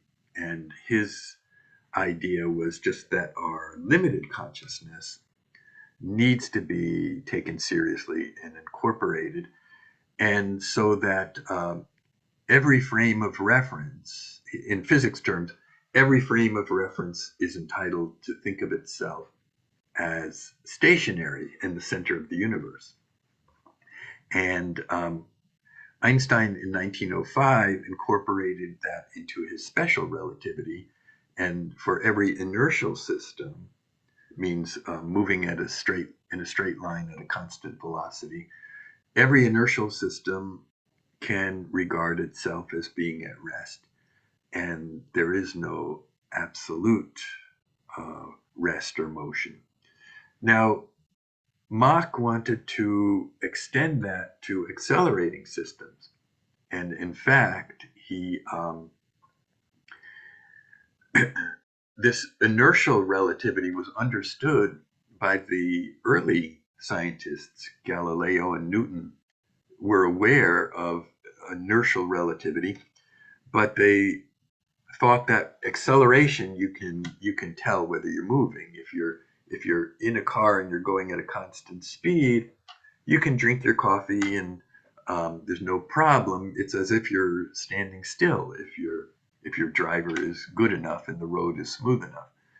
But if you go around a curve, then you can tell that you're not at rest, because the coffee will spill over the edge of the cup. Well, Newton had a version of this. You can look it up. It's the Newton bucket experiment. He said, even if you took all the matter out of the universe, you can tell whether you are rotating or not. And he said, imagine a bucket hanging from a rope in this empty universe, and it's filled with water. And then you wind it up and let it spin. So the bucket's now spinning. The water will climb up the sides of the bucket. And Newton said, you can tell. Mach said, no, you can't tell. Because you've taken all the matter out of the universe. That's not an innocent assumption. The matter spinning around, you can still say that the bucket is at rest, and the stars and galaxies are swirling around your bucket, and the gravitational force they exert are what's causing what you're seeing. So that principle of equivalence came to be incorporated into general relativity. And usually physicists are not willing to go all the way. I mean, some are. It's controversial in physics whether to interpret. It's called Mach's equivalence principle. Einstein gave credit to Mach. But it's usually understood as an equivalence between gravity and the curvature of space-time. So in special relativity, everybody is moving at a constant speed in a straight line, and that idea is carried over into general relativity. It's just that the space itself is warped, and that's what we experience as the force of gravity. Let's see, Dr. Shailendra Singh had a question. Yes, sir. Thank you so much. I have not a question. It's just a layman quest because we are just, I don't have any more knowledge in physics. But my question is very simple. That in Vedic text, they mention that this world is made of ether, Akash. So the Yeah. first question, what is that ether? And second one is that I have just finished a Yes, I here think there he claimed that we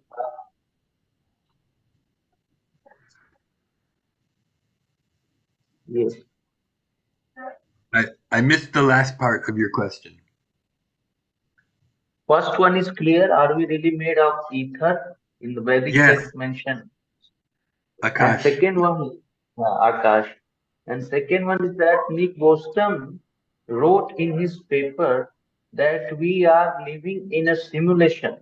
That simulation theory propagated by him is what is that? I really wanted to know. Who wrote that? Nick Bostrom in the Oxford Center for Post-Humanity Research. He's a Swedish philosopher, Nick Uh-huh. Bostrom. Oh, okay. Um, there are many of you are probably more qualified than me to comment on the second question. Is Maya to be interpreted as a simulation or um, um, I mean, we have to take it seriously. We have to look both ways before we cross the street and so on. So I'm not sure simulation is the right word. I prefer to think of it as a limitation, a limited view of the total reality. The first part of your question, I think you're absolutely right, where the way modern science has come around to understanding space is more like what the Vedic seers knew many millennia ago, and it's not a blank slate the way Newton, for example, thought that space and time are the framework and they're just empty and inert. Now we understand, especially in terms of quantum field theory, but also in terms of relativity, that space has a rich structure, which it's not just a passive where the material objects interact. It's full of an internal energy, that 0 point energy, that vacuum energy, is part of the fabric of space time itself. So I think physics understanding is getting to what the Vedic seers understood all along, that space is more like akasha. It's much richer than what Newton, for example, or classical physics assumed. Yeah, good insight. Thank you. Yeah, I mean, yes, for Maya, actually, Maya is something understood as you rightly pointed out, a kind of a delimiting principle. It is understood in two senses. One is it covers up the reality, and two, its ability to project what is temporarily real or the unreal. So the covering up aspect and projection were understood in classical literature as avidya, or what you called, rightly as it limits our experience of the whole field that is out there. Yeah. So in that sense, instead of brain neurons helping us, they are actually limiting our knowledge. Is a fantastic explanation. Yeah. It's a good way. There's some wonderful work that's been done on this idea. You're probably aware that the great 19th century psychologist William James and his associate Frederick Myers proposed that they called it the transmission model of the brain, that instead of the brain producing consciousness, what the reality is that the brain receives larger consciousness and transmits a small, limited perspective. Yeah. And Maharishi talks about, he gives the metaphor of the sun shines everywhere the same, and the sun would represent Brahman. But each individual nervous system is like a glass of water that reflects the sun partial value. And depending on how muddy the water is, you'll get either a more accurate, enlightened reflection of the totality or a more limited, partial and distorted reflection. Yeah. Here is a question in the chat box. You have, Dr. Moon, when is the next lecture? We still have some time? Yes, sir. Yes, sir. We have time. Okay. We have. When Yeah. the speaker joins, please let us know. Yeah. Yeah. We have around 20-25 minutes. Oh, okay. Okay. A few more minutes with Professor. Professor, there is a question in the chat box, and Yeah. it says that physicalism is incoherent regarding consciousness, and idealism can be a good alternative. Yeah. What exactly do physicists understand by consciousness? Maybe materialist physicists in that sense, I believe. Yeah, those who are diehard scientists, what is their understanding of consciousness? I mean, do they mean that it is something fundamental, or is it something which has emerged in the course of evolution? Yeah, that's a question. What is? Okay. Excellent question. And Adi, you can probably answer it better than me, but I will try. So I didn't go into much detail about materialism. I just explained it in terms of the brain produces consciousness as a passive byproduct. And William James coined the term epiphenomenon. And epiphenomenon is something that it's a phenomenon, it's something that we're aware of, but it doesn't do anything. It doesn't have any causal efficacy. And he drew an analogy to the steam engine.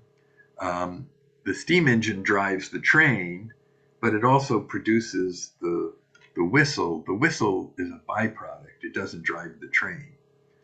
And like that, consciousness is a byproduct of the brain processing. That epiphenomenalism is called non-reductive materialism. And that's the most plausible form of materialism. So that's the one I framed my my rebuttal to.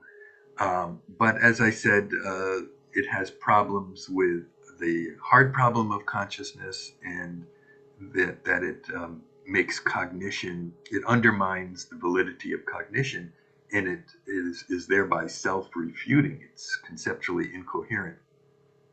There are other versions of materialism which are even stronger. Reductive materialism says that consciousness is just a quality of the brain. It doesn't say that there is no consciousness.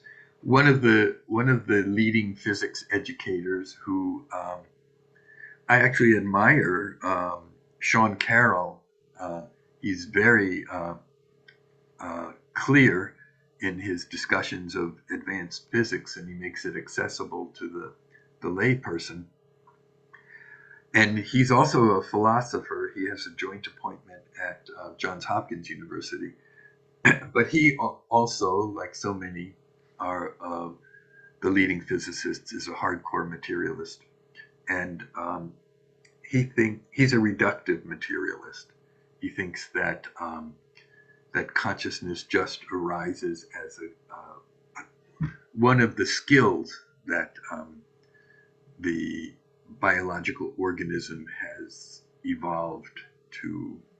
So it's I think that's not very plausible because conceptually, consciousness is so much richer than anything physics is framed in terms, the concepts that physics is framed in terms of.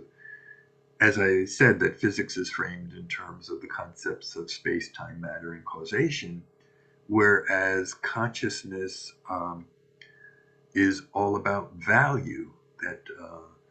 And value, if it could be incorporated in physics, that would be an indication that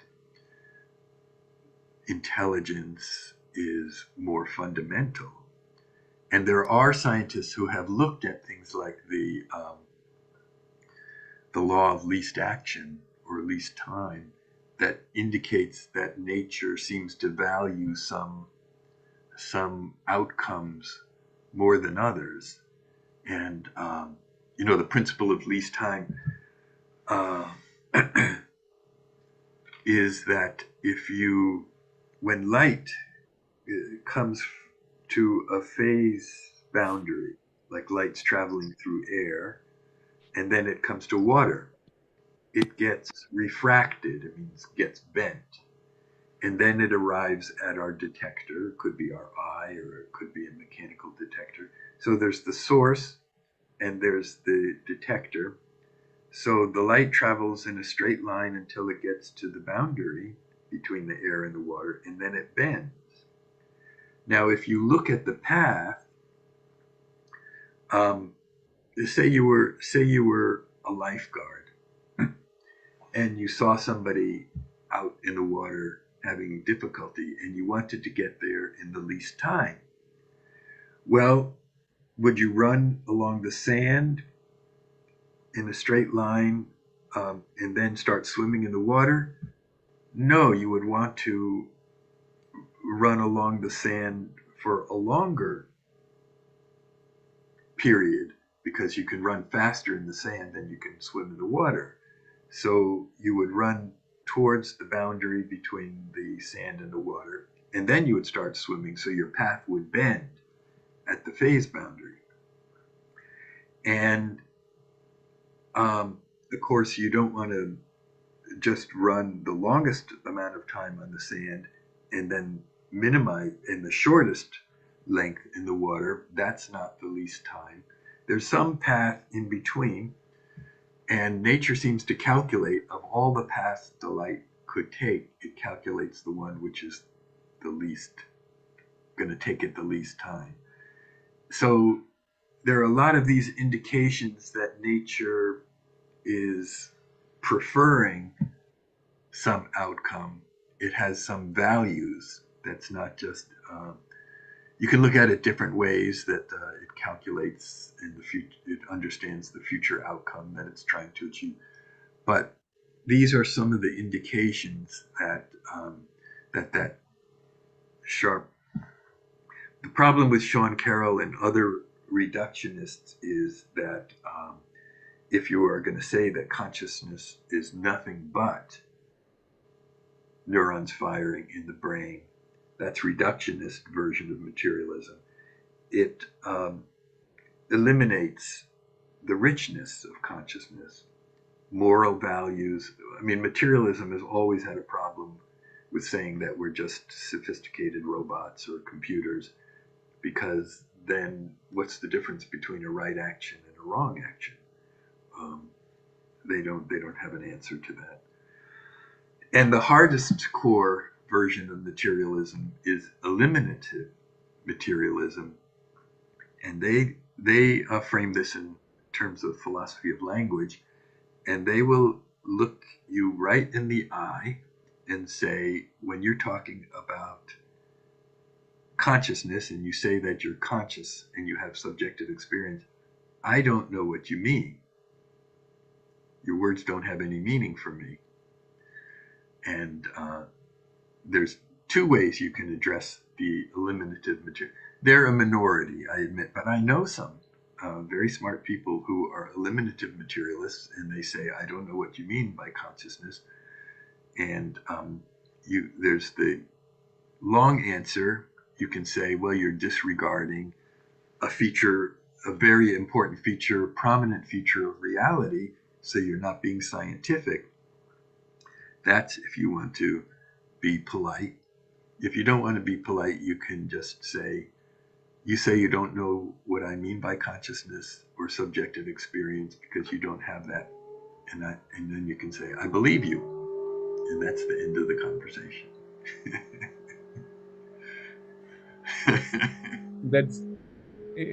That's a better answer to say that I believe. Let's believe them. Okay. Yeah. And, Dr. Munmoon, you have something to say, and Dr. Sindhu also is raising hand.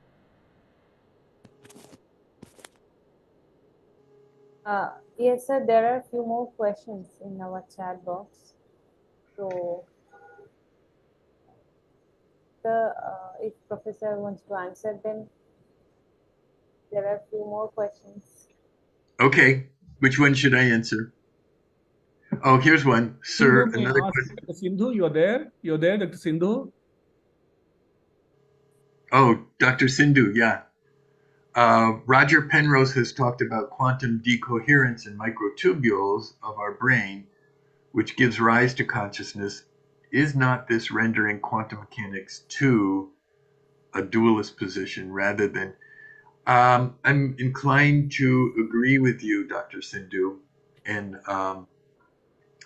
in fact, my colleague, Dr. Hagelin, has critiqued the physics of Penrose's quantum decoherence. He doesn't think he can make it work. And I mean, I respect Penrose. He's a brilliant scientist. And I appreciate the fact that he and his colleague, Stuart Hameroff, are taking consciousness seriously. They have been hosting, Stuart Hameroff has been hosting a series of seminars on toward a science of consciousness, which I think is very much needed.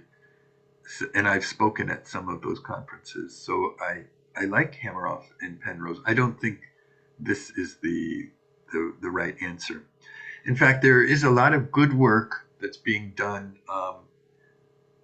on panpsychism, which is that everything is consciousness. I think it's a step in the right direction, but I think what the Vedic tradition has to offer is the idea. Panpsychism still has a particle model of the physical world, and it says that all those particles, all those objects, also are consciousness. But we think that consciousness, I mean, in quantum field theory, the field is primary. The field exists whether the particles are there or not, and the particles are just expressions of the underlying field. And I think that insight that advanced physics has had could be a useful metaphor for Brahman, as Maharishi and John Hagelin call it, the unified field of consciousness. That the unified field that the physicists are looking for is actually the unified field of pure consciousness. And that exists and has its own internal dynamism, whether or not it expresses itself in terms of individualized, separate particles or people or whatever. So I think you're right, Dr. Sindhu, that while I appreciate the work Penrose and Hameroff have done, and I appreciate their intention, I don't think that particular approach is the final answer. Yeah, we have taken a lot of your time. You have spent a lot of time with us. It's good to see you after such a long gap, Professor. Yes, I'm actually hurrying. My wife and I are packing. We're coming to India, and we're leaving on Tuesday. Great. And are you landing in Delhi? We are landing in Delhi. Yes. We can catch up. We can catch up. These days, I'm living in Delhi, not in Assam. Oh, okay. have I to- noticed that you were at JNU now. Yes. Yes. Yes. Maybe we'll communicate by email and see if it's possible. Yes, Please. we're going to go for 8 days up to the Himalayas, and then we're going to go to Hyderabad for Panchakarma, and then the 10,000 course that I was mentioning will be at the end of December. Yeah, that would be great. So I will communicate to you. We'll be in touch. Okay. And let's see if we can catch up. Yeah, great. Okay.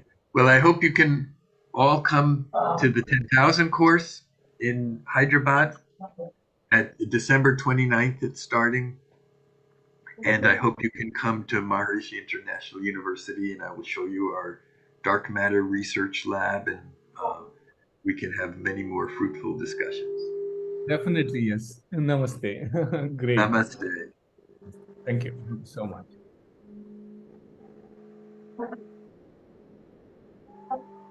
Dr. Moon, we are waiting for the next speaker. Nataraju sir, may I have one small query to you? Shailendra ji मुझे पूछ रहे हैं या हाँ, आपको ही पूछ रहे, जरा मुझे प्राण के बारे में फिजिक्स क्या कहता है, ये थोड़ा सा छोटे में बता दें। व्हाट इज प्राण? मुझे आपने फिजिक्स ऐसे वर्कशॉप रखा है ना कि बिल्कुल हटने का मन नहीं हो रहा है, बिल्कुल एकदम से बंध गए हैं। It's a great attended. Yeah, and Professor David, if you are still hearing me, when Professor Hegelin speaks, I don't think you will find time, no? Will you be able to join on second? No. I don't know. I will try, but we will be traveling. So. Okay. I understand. Otherwise, because when Professor Hegelin is there, I mean, I thought your presence would add, but it's okay. We will listen to him. No issues. I met him a couple of times at the Fairfield, so it should be okay. We should be able to. He's a fantastic speaker and excellent physicist. I know. He's a great physicist. Okay. Thank you. Thank you.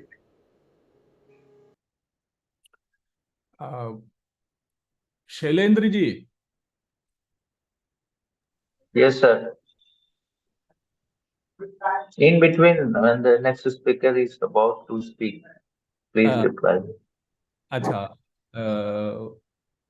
Question अभी पंच प्राणा का एक concept है, मुख्य प्राणा, पंच प्राणा, फिर उसके बाद एक जगह में दश प्राण के बारे में है, 10 प्राणास, फिर एक जगह में 14 प्राणास। अब इतने सारे प्राण को लेके it's interesting. So what we understand by prana, you see, generally we discuss subject at the level of body, annamaya kosha, and then we discuss subject as mind, manomaya kosha. But this is very interesting and special feature.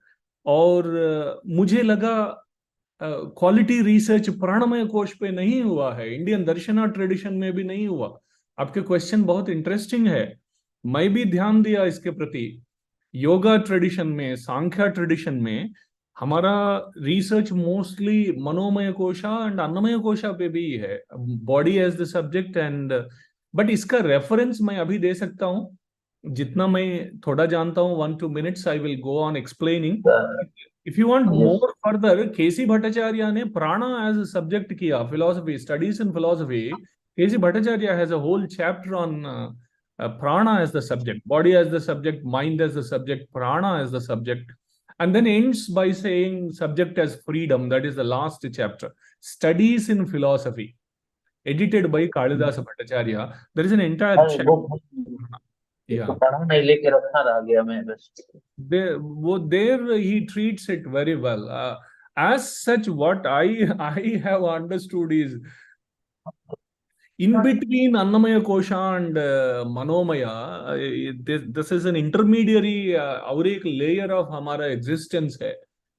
Bodily existence और mental existence के बीच में एक stage है और एक layer of existence है जो neither too gross है nor too subtle hai. Manomaya is the subtle layer, and Sthulakaya, gross body, is pretty gross, that we know.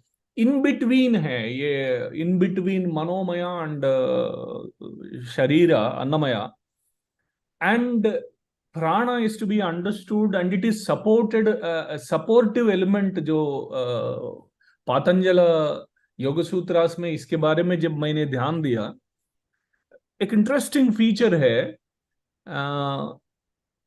प्राण एंड माइंड, और इन टर्म्स ऑफ थॉट्स, उनका वहां mind का meaning thoughts में use हुआ. प्राण and mind, thoughts originate from the same place. अब कौन सा प्लेस है वो एक्सप्लेनेशन पतंजलि सूत्रास में नहीं है. मैं इंटरेस्टेड था कि प्राणा का ओरिजिन कहाँ है body, within the body subject में. यदि ब्रेन में है prana is to be understood as pockets of energy packets में अंडरस्टैंड करें. ब्रीदिंग सस्टेन करता है, बट इस एयर को प्राणा ना समझे. प्राणा, अपाना, व्याना, उदाना, समाना, ये संध्योपासना यजुर्वेद, कृष्ण यजुर्वेद में ये 5 प्राणास का एक्सप्लेनेशन है. What is prana, what is apana? एक upward movement of the energy, एक downward movement of the energy, एक equal distribution within the body, एक हार्ट एंड एक कंठस्थान.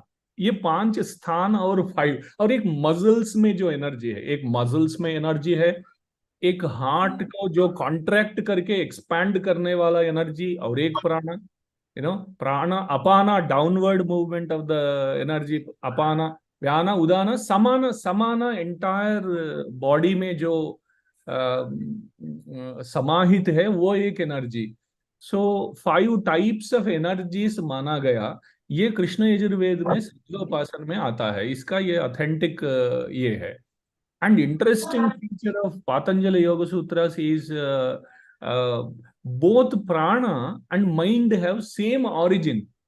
अब ये origin कहाँ है? व्यास भाष्य है, उसके ऊपर पतंजलि योग सूत्रास पे व्यास भाष्य है. व्यासा वो महाभारत का व्यास है क्या पता नहीं. इंडिया में हर एक व्यासा टाइटल यूज करता है. वो 18 पुराणा से लिखा, उप पुराणा से लिखा, और भी बहुत कुछ लिखा.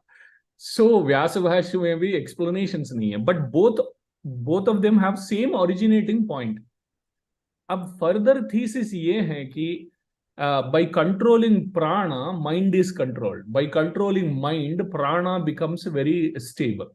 ये thesis का explanation है वहां पे. इसीलिए ये जो पूरा प्राणायाम का जो tradition है, समत्व जो आना है, ईडा पिंगला नाडीज में, दोनों नाडीज में जो जो जो एक संचार, प्राण संचार का जो समत्व स्थिति जो लाना है, वो समस्थिति आने से मन भी एक साम्यावस्था में आता है. वो एक्सप्लेनेशंस है वहां पे.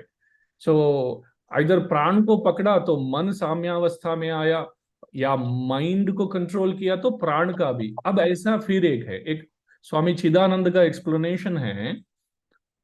ऐसा करके सारे पार्टिसिपेंट्स देखे, या तो राइट नॉस्ट्रिल से ज्यादा प्राण वायु, ये प्राण वायु, या तो प्राण वायु राइट नॉस्ट्रिल से आ रहा है या तो लेफ्ट से आ रहा है.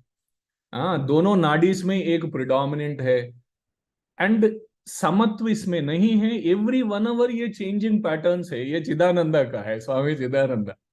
एवरी 1 आवर पैटर्न चेंज हो रहा है. 24 आवर्स में 24 टाइम्स ये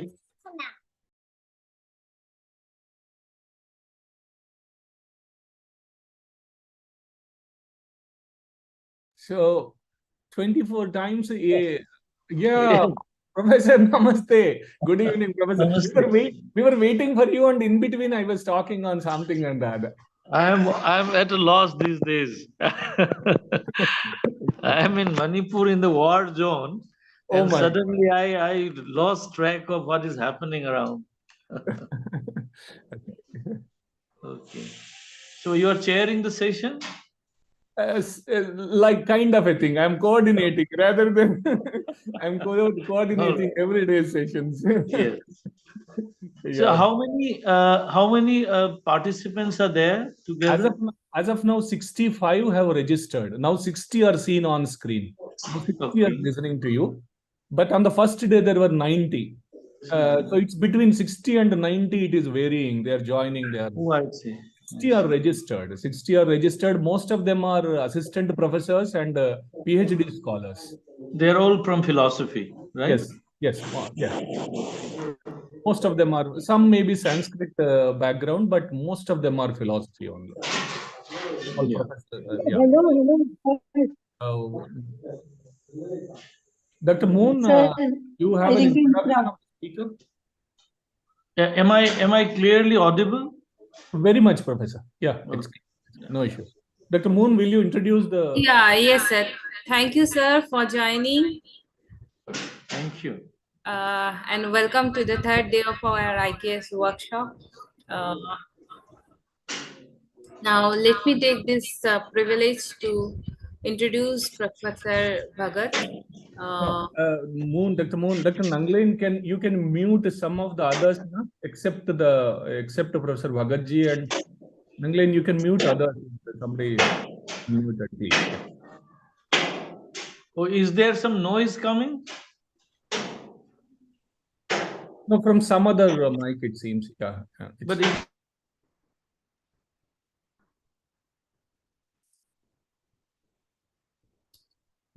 no, you have to unmute. So, Professor Bhagat is a faculty in Center for Philosophy, Jawaharlal Nehru University, New Delhi. He is the director of JNU of Advanced Studies. He is also the chairperson of Center for Philosophy, School of Social Science, JNU. Professor Bhagat is the chairperson of Special Center for the Study of Northeast India. He is a former chairperson of Center for Media Studies, School of Social Sciences, JNU. He has co-chaired in the section on social philosophy in World Philosophy Congress held at Athens. His areas of interest are phenomenology and existentialism, moral, social, and cultural philosophy, philosophical anthropology, aesthetics, contemporary Indian philosophy, indigenous knowledge tradition, ethnicity, gender.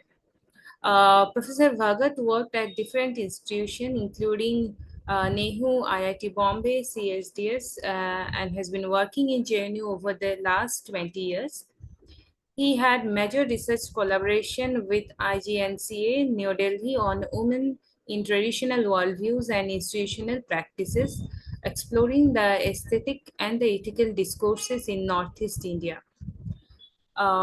Professor Bhagat has published numerous articles at the national and international levels. Some of his major works are like Philosophy in India or Indian Philosophy, some post-colonial questions. Then Body as Site of Ethic. It has been published by Springer. Then Violence, Impunity and Fallout, A Tale from Manipur. Next is Landscapes of Fear, Understanding Impunity in India. Then Exploring the Sites of Moral Contextualism. Next is Preparing for a Cohesive Northeast, Problems of Discourse. Then Northeast India, a Reader,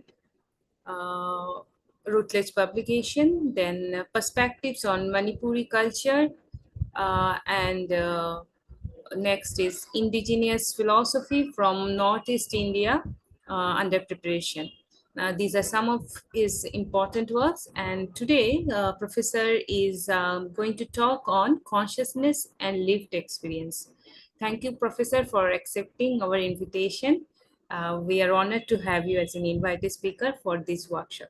Thank you so much, sir. Thank you, Dr. Munmun, for inviting me. And I'm sorry, I mean, I'm not in Delhi at the moment. I'm in Manipur, and that's how I'm engaged into. Is there any sound coming? Am I clearly audible, or is there some disturbance? You're fine, Professor. Sir, There is yeah, yeah, audible, sir. it's okay. If there is any problem, please let me know. Then I can shift the place to some other. Yeah. All right. I spoke to Dr. Munmun and gave the title of my talk as Consciousness and the Lived World from the phenomenological perspective, if I spoke to you correctly, if I remember. What I will do today, and this is for almost half an hour that I'll be trying to speak on the theme. I shall talk about the consciousness as that has been understood in the phenomenological tradition. But the point is, even the very idea of engaging the consciousness is not a very monolithic narrative. The way we talk about Husserlian mode of what we call experience, in which the idea of consciousness has been talked of, is fairly distinct from the way in the later phenomenologists has been trying to articulate on the theme, particularly what we call as existential phenomenologists. And the reason is clear. That is, the purpose of engaging with the very idea of consciousness is built on different projects altogether. When we see Husserlian phenomenology, the entire project is of gathering the knowledge, a kind of epistemology that phenomenology was built with the very conception that consciousness is always a consciousness of something directed towards an object, to the extent that the whole project of intentionality, or what you call methodology of intentionality, is to drive a project in which Husserl is looking out for how to get the what you call a holistic knowledge.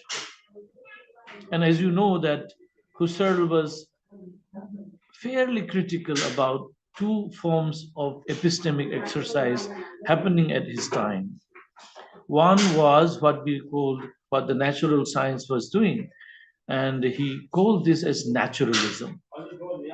And he was very critical of this naturalistic attitude that has been employed in gathering of knowledge.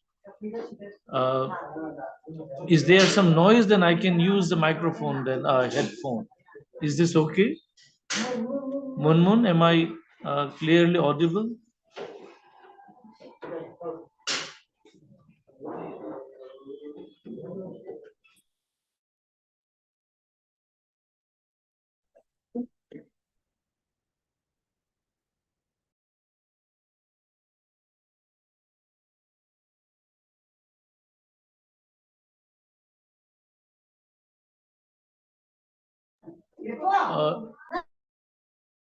Dr. Munmun, I think I'll use a.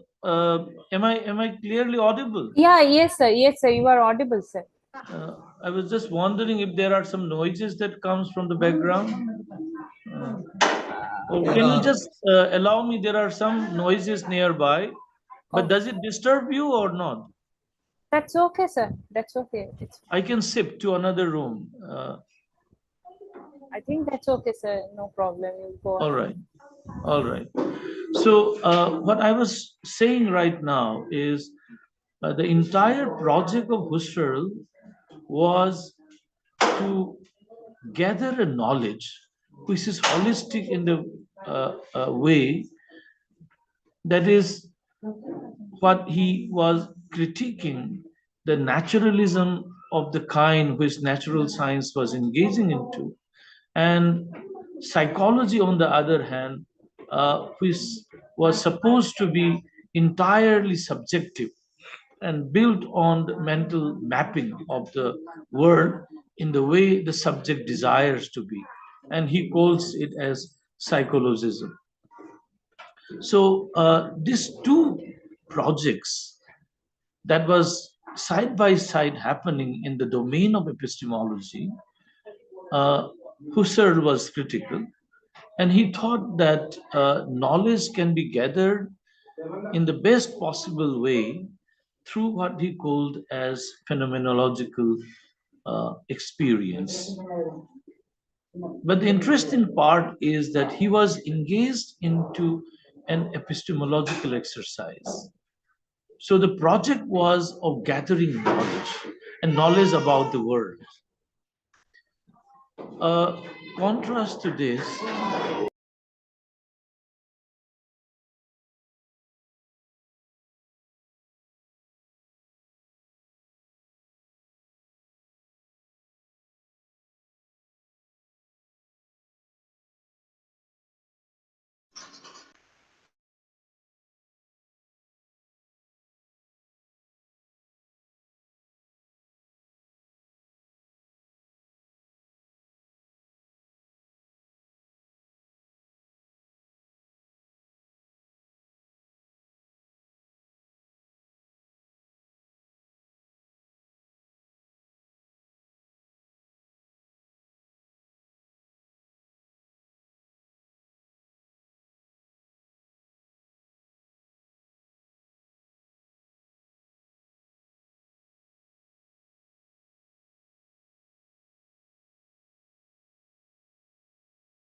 yeah, sure.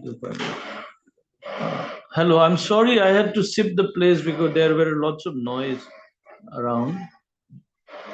Am I? Yes, yes. This is better. Yeah. This Now is better. Yeah, it was outside, and suddenly I found lots of noise in the neighbor.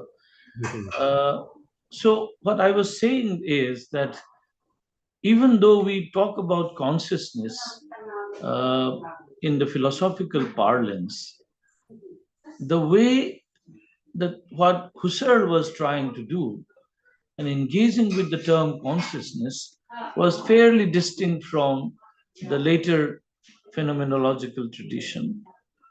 And primarily, the reason is that an entire project of Husserl was distinct and different from that of the uh, existential phenomenologist.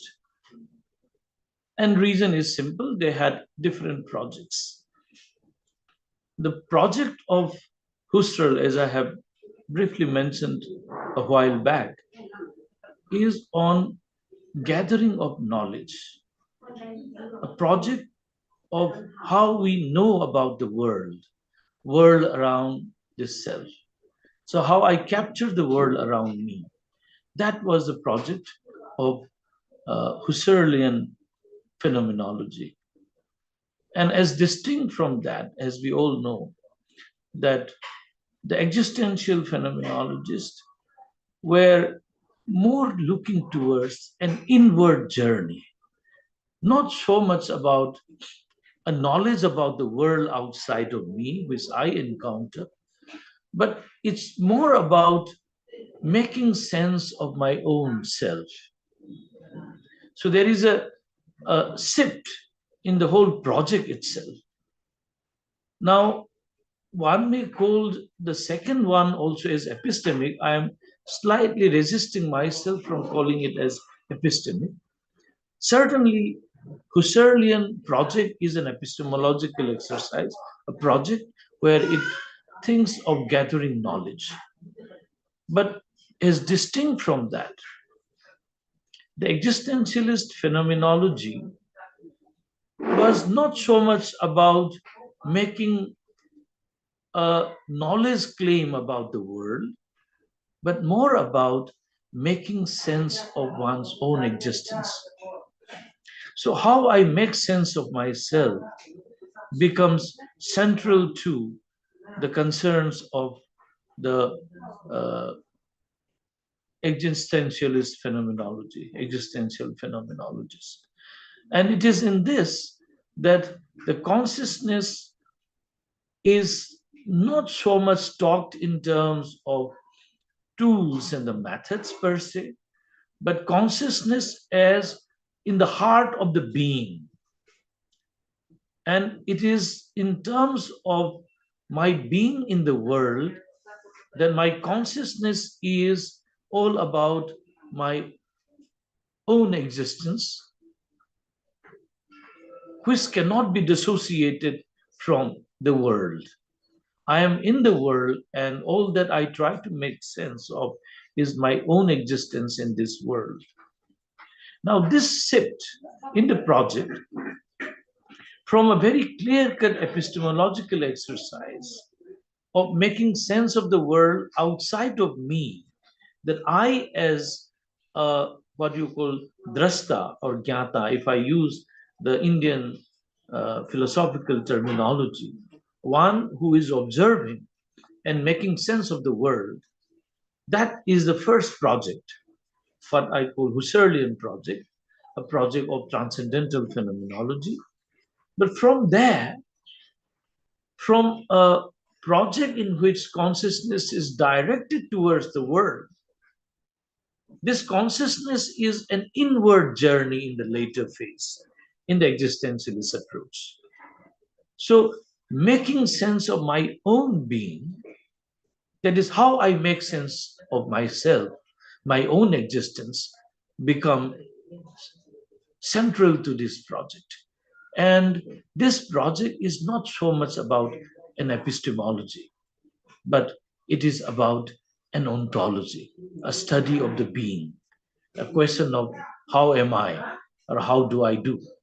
Like if you remember, what Husserl was talking about is the question of being is not about what is the nature of being, what is the world, what am I, which is more of a epistemic what question. Like I often make this statement, and this is coming from David Servan's work on phenomenology, that for Heidegger, when the question of being is to be understood, one way is when we ask another person, we encounter a person, we say, how are you doing, right? So I ask this question, how are you, is to know the state of being about the other person, not about myself. Since I do not know the state of being of the other, we greet a person and subsequently we ask this question, how are you? And it is also presumed that first person account about oneself is something that is immediate.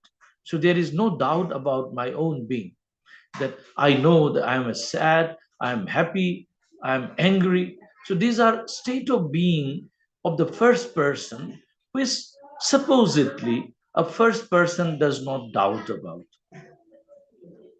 I have the access, an immediate access to my own self as a first person. Like if you remember what Wittgenstein was saying, that I have a toothache, that I can feel the pain of the tooth, that I'm having a toothache, but the others cannot feel, experience that toothache. So all that I can talk about the toothache of the others is on the way in which I observe the other. So the question is, the knowledge about the other is in terms of our observations, our gathering of information from the others. So when we ask someone, how are you? And the person says, I'm fine, I'm sad, I'm glad. So that is a statement you gather from the others in terms of what you hear from the others. But what Sharman was saying, that there could be another question, not about how are you. If I ask the question to myself, how am I? Now, this is a very, if you look in terms of part of speech and normal vocabulary, it is very natural when we ask the question, how are you? Because I do not know your state of being. So I asked you, how are you? And one of you answers me that I'm fine, I'm glad, I'm sad. But when I ask this question to myself, how am I? That is a very tricky question, a strange question, that it raises a doubt to one's own being. I hope I'm making sense. That when in another sense, that we do not have access to the other's mind, we are supposed to have access to our own mind, the first person account. That I have immediate access to the state of mind that I am. And that is what a general, ordinary vocabulary of the self-experience is all about. But Heideggerian notion of asking this question about being, that it is all about raising a question, how am I? Is a question about my own immediation, which is supposed to be inevitable. We have direct access, and there should not be a doubt about myself. But this question we raise, that how am I doing, is a self-reflective question. And this self-reflective question leads you, or leads oneself, to a different kind of phenomenological project. That is understanding the being, the ontology of one's own experience. And this is where I would say that this experience of how am I doing, my state of being, is not a very isolated experience of the first person, which we normally in ordinary conversation think that we are very directly accessing our state of mind, and there is no doubt about it. But this has been challenged, and this has been cast out with a doubt that perhaps I'm not certain about myself. That you asked a question of how do I do? How am I doing? That implies that my being in this world is a state of what you call mind and mood, but not in isolation. My feeling, a state of feeling at this moment, is associated with the way I am located in this world. My being in the world determines how am I doing, the world that I am in. And that is what I said, the lived world or lived experience. Now, the question of lived experience raises several issues. And this question has been talked of in a great length with what you can call a theorist like Dilthey, philosophers, and also Alfred Soos and others. So, but I will not go into that. SUS has been largely being discussed in social theory, uh, engaging more with the practical social reality. But still, I would like to retain the existential aspect of the collective in terms of talking about the lived world.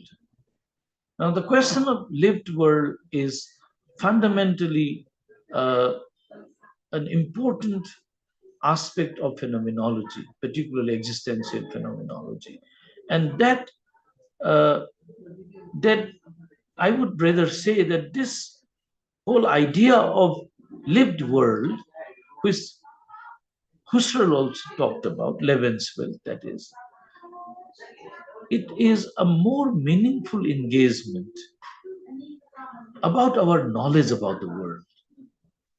So I'm using the methodology used by the existentialist phenomenologist, but also talking about epistemology at the same time. And I believe this is possible. Even this question of ontology, the question of being, takes you to a domain which is very distinctly different from uh, the scientific approach on the one hand and the psychologism on the other, which Husserl was critiquing. I'm going back to that. Uh, the lived world throws open a different horizon in the sense that it is not about a world dissociated from me. When a normal epistemological exercise is talked about, there is a very clear, distinctive a separation that is being shaped up between the subject on the one side and object of knowledge on the other, and an act of intentionality, act of consciousness, which somehow capture the world outside. In the scientific discourse, which natural science does, and also many of the social science does, is that this subject which is observing is of less significance. What becomes meaningful or more important is the method of employing, the method that has been employed in order to capture the knowledge. So, what is important is the knowledge that we gather, one, and to gather that knowledge, the methodology that we employ, the method that we employ is of significance. And who is looking at, or whose awareness, or whose knowledge it is all about, is of less importance. The subject, the knower, could be anyone. What is important is the method and the object of knowledge in scientific study, in the natural sciences. But in what we called existential phenomenologist, in which the subject is inseparable part of the world in which the subject is encountering, living. That is why we say the lived world. That I belong to this world and I'm inseparable from the world. World is not away or detached from me. That is the first one. But the interesting part further is that whose knowledge it is all about, whose encounter is this world of knowledge. That becomes very important. The question of whose. That is why I said when Heidegger was asking the question of being in terms of how am I, not so much about what I am gathering, or not so much about how is the world. How is the world or how are you is a question on second person or third person perspective. A question that expects an answer out of the second person perspective or a third person perspective. But the question about how am I doing? is a question which expects a first-person account and answer coming from first-person perspective. And this first-person perspective is not in isolation of the world, but very much within the world. And that is why what you call the lived world or lived experience, a world in which one lives into. And the experience that I am going to encounter or I am going to express is within the world. And that is why what is called a lived experience. Now, this lived experience is certain kind of awareness, an awareness about one's own being, my being located, that I can make sense of my own existence. Now, this consciousness somehow plays a very important role, but at the same time, this consciousness takes a very opaque methodological account, unlike what you saw in Husserlian way in the transcendental phenomenology. If you remember, in the transcendental phenomenology, Husserl was very, very clear. First, he said that phenomenology is a science. It is a philosophy which is scientific in nature, and it is the real science.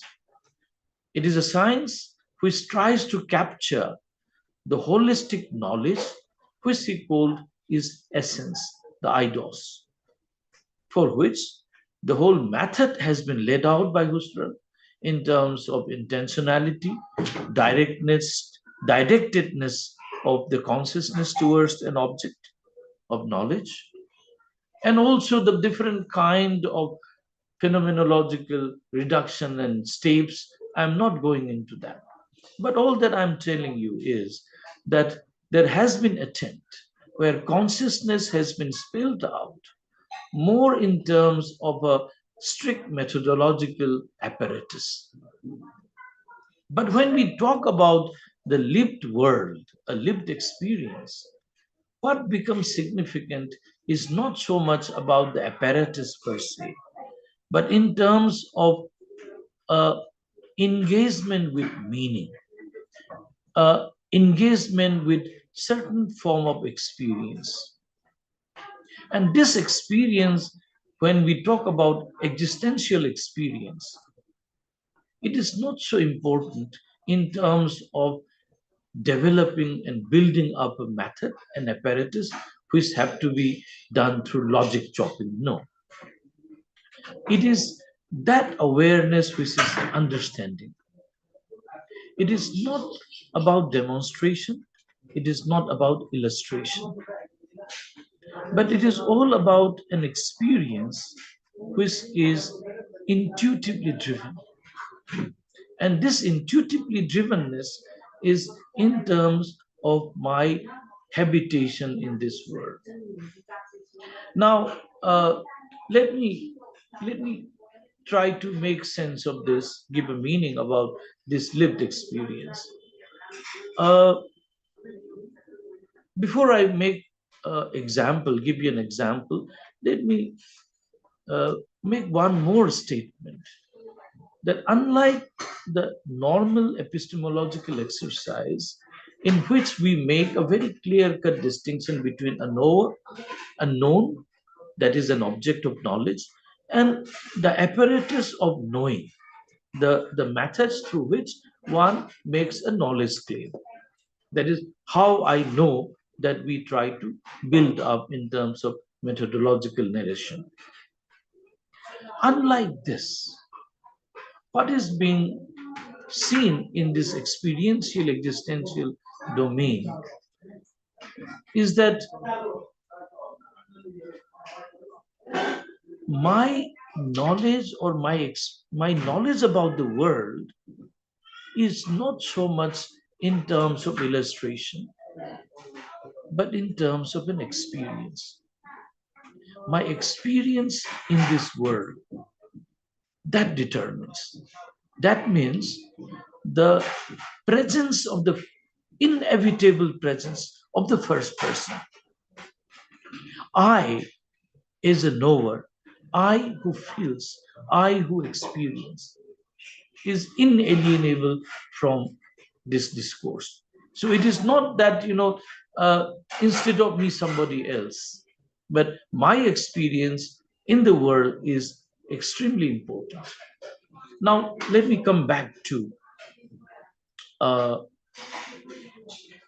a particular example. In Hindu tradition, as many of you know, even if you are not a practitioner, if you are not a practicing Hindu, uh, the practice of what you call rituals, of offering prayers, offering what you call uh, uh, the flowers to the deities, and the rituals that you chant may be of a very strange kind to someone who does not belong to that belief system. So, unless you are part of that experience, unless you are part of the community of believers, you will not be able to make sense of that belief system. So, in other words, what I'm conveying is, if you are not a Hindu or someone who is sympathetic to that experience or to that worldview, one will not be able to appreciate or understand that phenomenon. So, the experiential dimension of being a member of that community who believes in the worldview is extremely important condition in order to make sense of the world. That is why when when you study in anthropology, many tribal community, what you call indigenous communities, many of these anthropologists go with a particular worldview and starts interpreting the practices of the locals from the prism of the Western modernity perspective. And the whole idea of pagan, the primitive, is an idea that comes from Eurocentric worldview. A particular idea about the knowledge, about the world, you come with a baggage of that understanding. And when you look at another community and their worldview, since you do not belong to that community, since you do not have a empathy about the values that the communities cherishes and lived with, your encounter with that world is from an extremely stereotypical ways, a biased methodological approach. And that is what I say, that being aware of, being conscious of the world requires certain lived experience of the values and the worldviews in which the subject is a part of. And this does not mean that I'm not saying that you have to be an Indian in order to understand the worldview of the Indians, or if you have to be a Hindu in order to understand the Hindu worldview. But at least one has to be sympathetic or empathy towards the values that a community cherishes. So you have to be part of that, which in many sociological theory they call it as interactionism, or what you call uh, uh, uh, interactive methodology, a first person account, and so on, that has been talked about. But more in the philosophical sense, the significance of this methodology lies, number one, in recognition of the worldviews and the community values in which a subject is located. Subject experiences and exist. And secondly, this experience has to be from a first person account, a first person connection of being located in that world. I hope I have made sense of this. So it is almost in half an hour that I have spoken to. We can have more discussion if you have any questions. But all that I have tried to make sense of the existential phenomenology as a method in a very broad sense recognizes being located into the world in which one is, the environment in which one is located, and recognition that I cannot be in isolation, but always a part of an environment, part of a collective, a worldview in which I am. That is extremely necessary. And subsequently, the experiential dimension is not devoid of consciousness. It is awareness. But one need not go for a logic chopping of the consciousness. But consciousness here is in terms of meaning giving, making sense of the world. That is the second point that I would like to say. And thirdly, the inseparability of the subject from the objective world, because subject is part of the object, a world of objects, and the domain of the object is within. It's a journey about an ontological journey within, and this requires, in many a sense, I have briefly mentioned, a practice or an experience of intuition.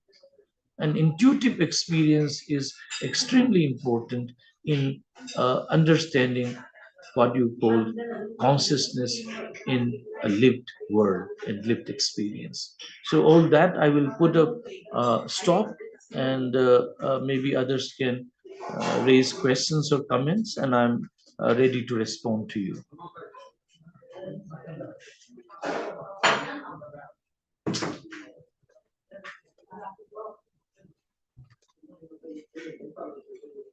Professor Santosh Kumar Paul ji from Burdwan University, Professor. Professor Santosh Kumar Paul, you Hello, know. Santosh. Professor, you are there? Are you there? You can straight speak to. I can't see the part. There are around. Okay, there are around 50 participants. Yes, Yeah, yeah. It started with 65, 70 today. And now there's 50. Yeah. Am I audible? Am I Yes, audible? yes, Professor. Please go ahead. Yeah.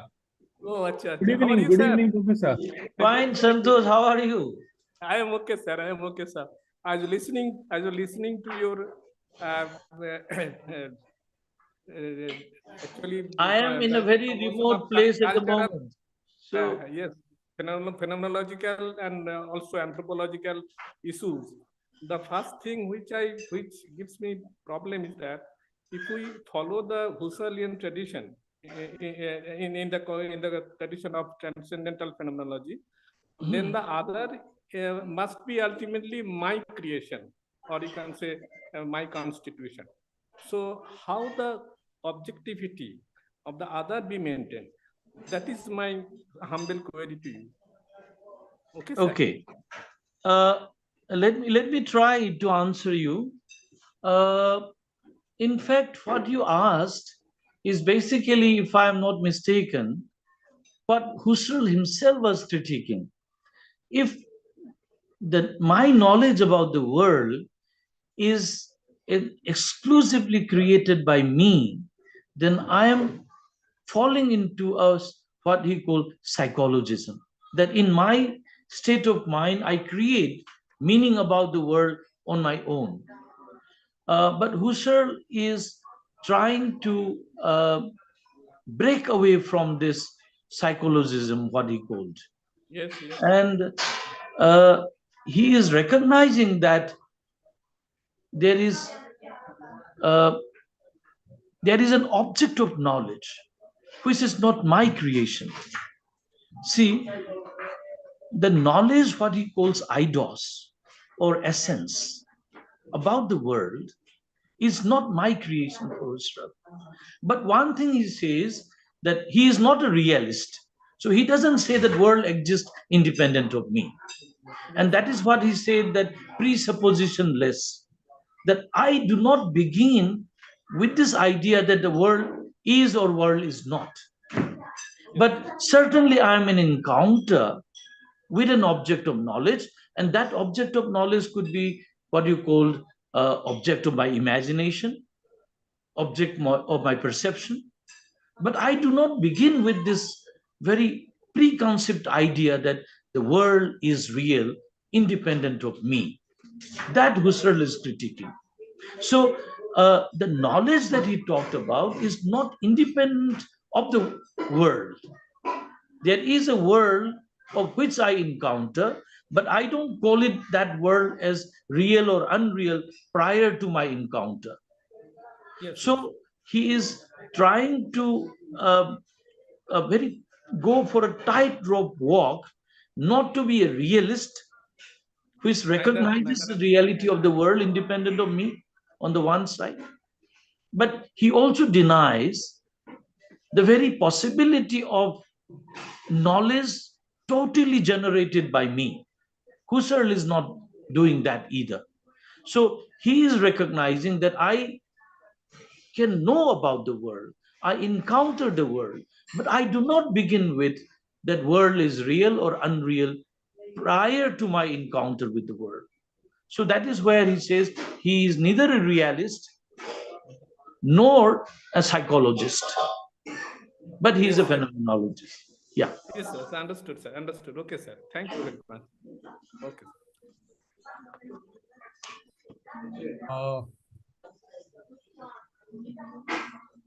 Kamalika Roy has a question. Kamalika, are you there?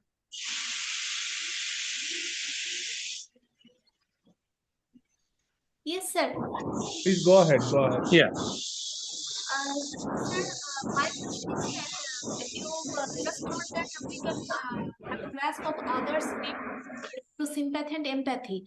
And if that is the case, then if I can grasp others' lived experience through my sympathy or empathy, then I can grasp the third person perspective also, right? So does that mean that my first person perspective and the perspective of others, that is the third person perspective, the gap between these two perspectives are thereby bridged?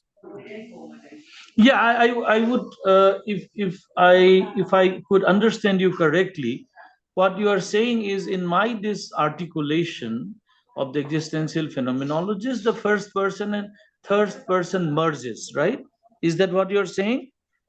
Yeah, it is more like um, one of the notorious problems of philosophy of mind, that is the gap between first person perspective and the third person perspective. Yes. Or Yes.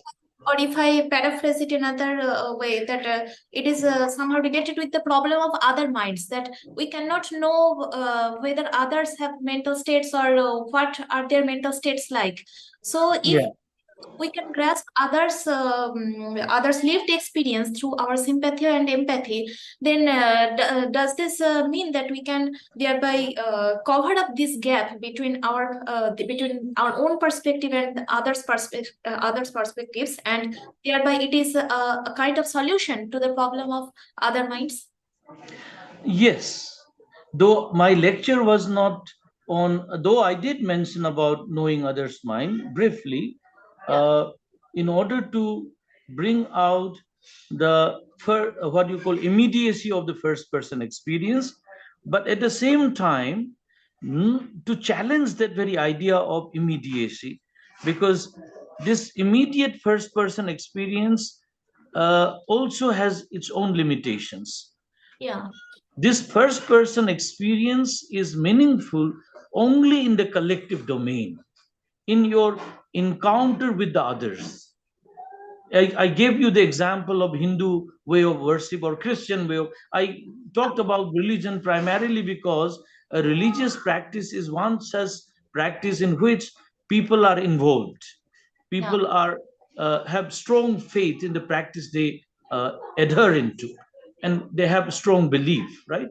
So that is why I have given this a very strong example, and it is that my first person experience of a religious practice is built on my being part of that community.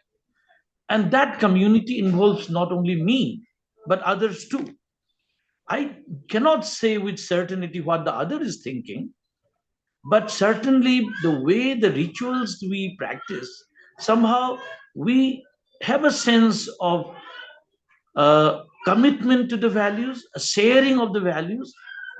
Like, for instance, when you are going for a kirtana, for instance, when you are dancing together and with the same rhythm, it is not about that I know what others is thinking, but the way our body moves together.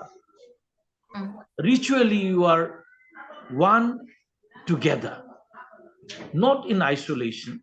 Together you are, and almost there is a synchronicity, what you call synchronization of the activities. I am not an isolated entity anymore. You are part of that community.